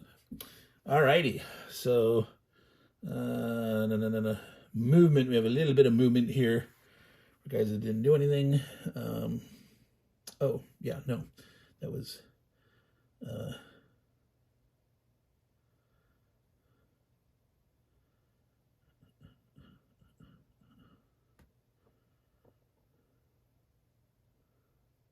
Right. All right. This piker is moving down to here. Gotta look and see if you can see that. Yeah, because this guy spawned here. They're gonna pin him in here and see if they can make him retreat later or not. Okay, so that's those have all moved. He's gonna stay there, and yeah, I want to get more. The quest for more food and resources is a real thing. This guy's doing not bad because he actually built another camp here. So he might be able to lend. Remember to do that. Got to do it at the beginning of your activation if you want to give points to the other player. So yes, that's all their movement. Oh no, this boomsticker. There was a boomsticker that shot here and killed the guy that was here. This guy has not moved, so he is going to move 1 to here and have his free road move, and he's going to go ahead and join these guys in here, turning them sideways because they've moved. And over here we're going to spend to stop the poison. We had this poisoned harasser, so he took 1 casualty. Got to pay to get rid of that. It costs us 2 supplies when he regroups. All right, no more poison. No. And that's that activation. All right, we're doing House Vandalay. Minion hordes were the last activation for the house, the Red Blight. One guy tried to attack the minion horde by himself and he bounced off. So in their turn, they tried shooting all these different dudes at the Farseer champion, and they all missed the magic spell. Prospero tried, rolled a 1 again, and stunned himself. He has not done anything at all successful. This archer over here did manage to wound that tortoise, but now 2 Iron Men and the pikers are attacking. The piker managed to we gave him a food to increase his morale to a die 8, liquid courage. He made the roll, so that's pushing units. So what we're doing is we're pushing him out. And so we're wanting to hopefully team up on just this guy, get a ton of hits on him, try to get a full 4 hits, and hope that he misses a few of them. So we've got 2 Iron Men, the die 12. We got their die 6 because we're in the plains. The Piker has his die 8, and that's going against the die 12 of the Medusa, no other modifier. So let's come back here.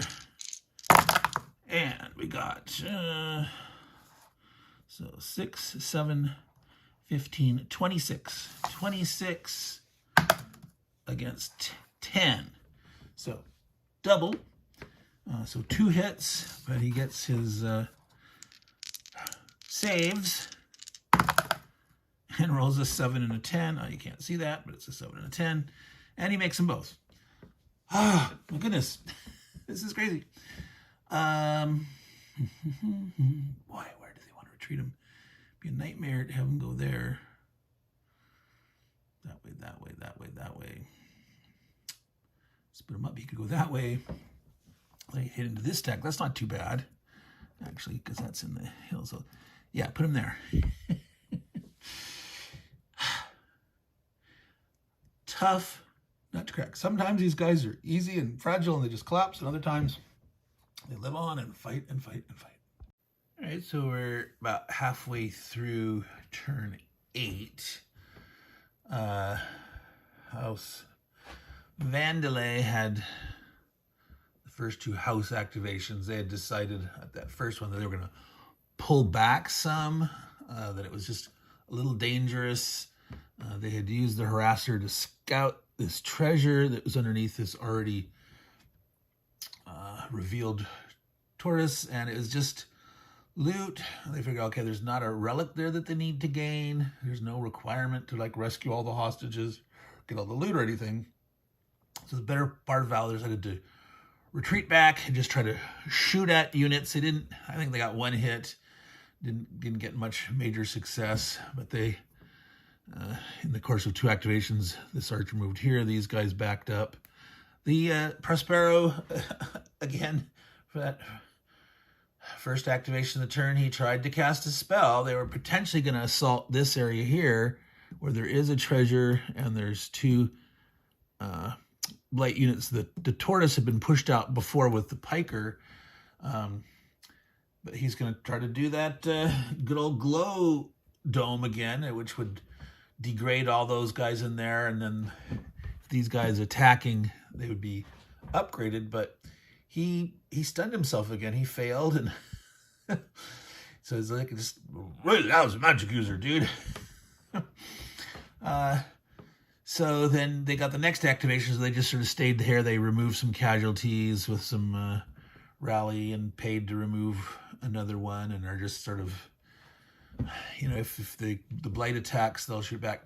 Now, the reason I wanted to go ahead and share some of this with filming is in their first activation, or the Blight, the Blight's second activation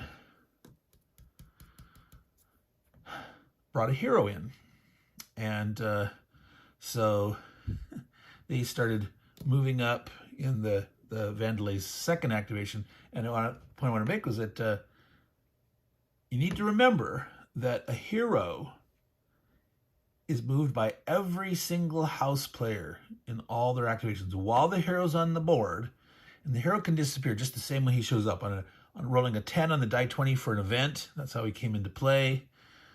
You can't buy them or anything like that, like you can the mercenaries. But so you need to remember that every activation he can move, so he can get up the board and try to do stuff. So that was the point of this. We'll take a quick look at the upcoming Bennett's turn. They did manage, in this back and forth struggle here, managed to kill off that Farseer Champion and the stack of ambushers, and they're almost at the state where like they're not going to try to take Rocky Top. There was a trap there. They haven't scouted this yet, but they'll do that. And then there's Trollberg Gap. They may also end up backing off. They'll try to kill guys that are close by, but they might just back up and take these and maybe leave Trollberg Gap. And if there's maybe one relic that doesn't get recovered, that's only 3 terror points. And if they fall back enough, sort of like a prevent defense, trying to make sure there's no spawning blight that shows up in the rear and somehow managed to run off the south of the map before the end of the game. And this might be caution the better part of valor. So I'm not going to show this turn here. It'll be a little mundane, but I just wanted to share again that part about the hero as a reminder and some thought. It's not all full speed ahead, have to be super duper offense. Now right now there's enough of these tortoises with treasures still, but let's see, there's been 4 relics revealed. So there are 2 relics out there somewhere. So if they can, find at least one more, then they know that, there's 2 terror points accumulated now. If they try to be a little more careful, they won't get caught like they were before. There was a kind of touch and go there for a while. So that's the point of this little segment. Quick update on what's going on. We are in the middle-ish part of turn 10. Previously, there had been a Farseer Champion that had spawned here, come in here, and right at the end of turn 8, he was sort of threatening the guys here. They managed to pull back. They first peppered him with some fire and hurt him, but then during the night move, they pulled back to make sure they weren't in range. And over here, the House Vandalay did the same thing. The hero, which made his way all the way up here, getting those multiple activation for each phase, he sort of charged in here. There was a number of blight units here, damaged minions and a fetid knight, and he sort of went in there and sort of was sort of on a suicide mode. His special ability, the heroes, they can ignore stun and terror. They're immune to it.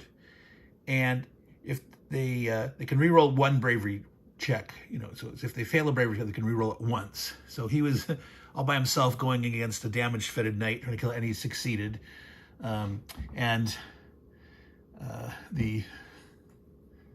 The Vandalay succeeded in pulling as far back as they could in that night move to make sure they weren't next to, there's a number of minions and ambushers, so they were not in this space. They were all huddled up back here.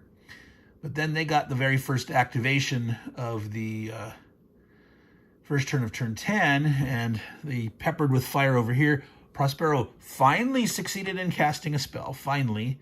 And that was a kill off 1 unit, doing his 2 damage flame jet, finishing off a unit. And so he's finally got himself a mana blessing, which is critical, because if you have a mana blessing and you get a bad roll on your magic roll, you can re-roll one of those. That's a key strategy, because if you instead of failing with the 1 and losing a mana blessing, you re-roll it, and if you succeed, you gain a mana blessing back. So it's a kind of a critical thing to get a store of a couple mana point or 2, and it can make your magic so much more effective. But anyway, they decided to, on that, all the other guys that didn't shoot, that they moved up, and they're going to actually try to assault that, because they know that that's not a nasty trap. They're able to figure out there's just 2 unrevealed treasure left, and one's a hostage and one's a trap. That might be a little gamey, knowing exactly the distribution of what thing the green guy was able to find 2 more of the relics over here, so we know all the relics are not there. So that's why they said to totally pull back, and it's no reason to stay up there and potentially use units. But they actually did well in pulling back, and then, you know, sort of a peppering, withering fire as from their farthest range. They actually like basically denuded the the Blight forces, so they're actually not a bad. There is still this guy, and he's Vulcan. He's that guy that you know, if he shoots a range thing, if he gets another spawn and he can blast, it affects everyone in the space. So that's a little nasty, but they're looking good. So that's where they're at. They actually managed up here to take Rocky Top. They sort of surrounded it, and the pike pushed in, and the tortoise that was there, they spent the one food for liquid courage, and he rolled good on his die 8, and the tortoise couldn't retreat. So they actually have, you know, 3 towns right now. And they don't really need it at this point, but there's some, you know, satisfaction in pushing them around and taking the stuff. There's, you know, if you actually manage to get all the treasures, that's sort of like an extra bonus in my mind, but I don't think they're going to push their luck too far. That they might go ahead and suicide with the hero on this one if it turns out to be the snare trap, which is the terror trap. He'd be immune to it. So he may foolishly try to charge in there and fight that tortoise by himself. Because, you know, again, gamey. If he dies, if the hero dies, no one loses any points. You know, the hero and the mercenary units don't count against the house. So, you know, that's where we're at in the middle of turn 10 here. About to do the House St. Bennett's activation. So in the House St. Bennett's activation, they managed to kill off the Farseer champion that was here. Vulcan. Nilrim cast the Sudden Flood, trying to put a magic bog here in the space where he was already bog. And when you bog on top of the bog, that terrorizes them instead of stuns them. And it causes 2 hits. And with those 2 hits, it was enough that since, you know, it was already heavily wounded, missed one of his saves, and Vulcan was killed. The House Bennetts also decided to maybe get a little greedy. They moved Lady Osnam over here. She moves 4. She's going to try to like lure the tortoise out to here,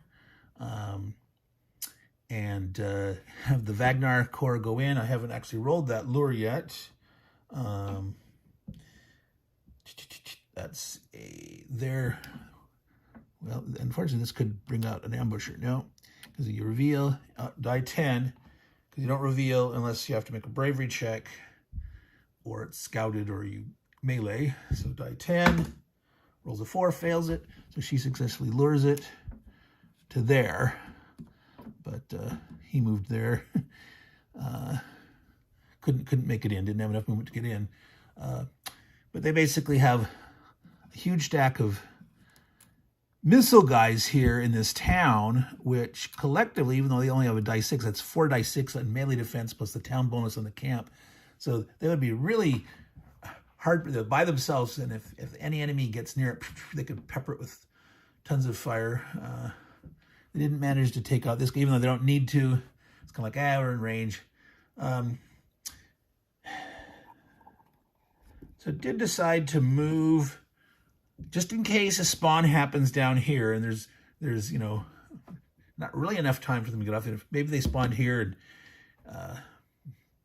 couldn't quite make it. There was like kind of like the idea of want to make sure that they can't get off. An Iron Knight moved down here, so it's in between these two. So if a guy spawned either one, he could attack either one of the planes. And this sword sticker is going to sort of come down here to do the same kind of thing. Really not much chance that I don't think they could actually spawn and get off the map. At least not from here on the east flank. It's more dangerous. This spot right here, 1, 2, 3, 4 movement. So a 4 movement Farseer champion could spawn right here and get off in 1 move. So actually that's the danger. We need to get someone down there. So we'll see if we can do that in this next activation or so. Just on there's the very rare odds that could happen. But so I just thought I would share that with you. The hero is moving over, so whoever gets the next activation, he can suicide against Trollberg Gap and see what's going on there. So, oh, and I forgot to mention this guy here. He just spawned right here on number 5, right into Rocky Top, meleeing against the lone piker in there, who's a die 8, but it's, town, so that's +3, so he had a die 8 +3, he's attacking on the die 12, and managed to roll good enough that the piker generated 2 hits against Medusa, failed 1 save, and is now lightly wounded, and had retreated there. So that's that. Now it's reveal the next house. So once things start going good, they start going better. So Prospero actually managed to cast another spell, 2nd time in a row after failing all those times. He put the glow aura upon Saint Antome, and then the ranged units, oops, those aren't supposed to be there. These are back here. Between Regent Zinaj, rock throwers, archers, boomstickers, they peppered the tortoise, and the ambusher there took out the tortoise first, so it wasn't giving a bonus to there. And so the effect of the glow again is the defenders, the blight defenders, are all degraded, and the attackers are all upgraded. So that means the rock thrower shooting in there, normally die 12, is using a die 12 plus a die 6. And so that was nice. That generated 2 hits there and was able to eliminate that tortoise. And so the 2 Iron Men and Sword Sticker and the Piker, they didn't even have to melee assault. They just moved the 2 Iron Men in there, leaving these guys behind here to protect. And basically, if the Blight spawn either one here, they'll be coming into an assault, but these guys could, if they push them out or if they come in here, the Iron Men can attack into the plains. House Vandalay had the hero try to attack here. It turned out the tortoise was a starred one. There was an ambusher.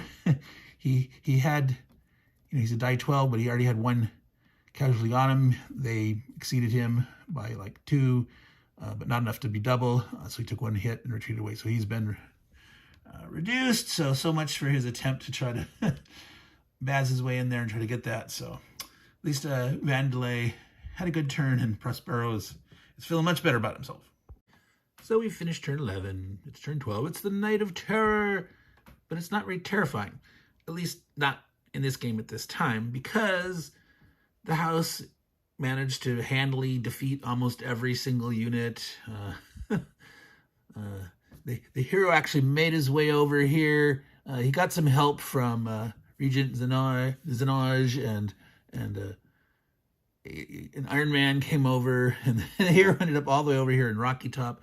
There was some spawning going there. This guy had some fighting. There was some little bit of closeness, and there was a Fetid Knight actually spawned here at spot 11. And so that was earlier in the turn. If every single activation after that had Fetid Knights moving, he could have... The thing is, they don't go straight down the edge of the board, at least up here. From down here at 12, which you can't quite see, they come in this way and come down. But here they either come into this or over to here. And so the House Vandalay had moved a harasser down here earlier, knowing that eventually something would have to come this way, and so it could be a suicidal harasser. But at the end, it's like, oh, ho-hum, it's the Night of Terror, but nothing is happening. Now, even if there was, let's say there was a bunch of units on the map, the only difference in the Night of Terror, you do a normal night turn, and then in that last Blight strike step, there's a slight difference in that you don't attack with ambushers, you attack with the big guys, the Farseer Champions, the Terror Beasts, and the Fetid Knights. Well,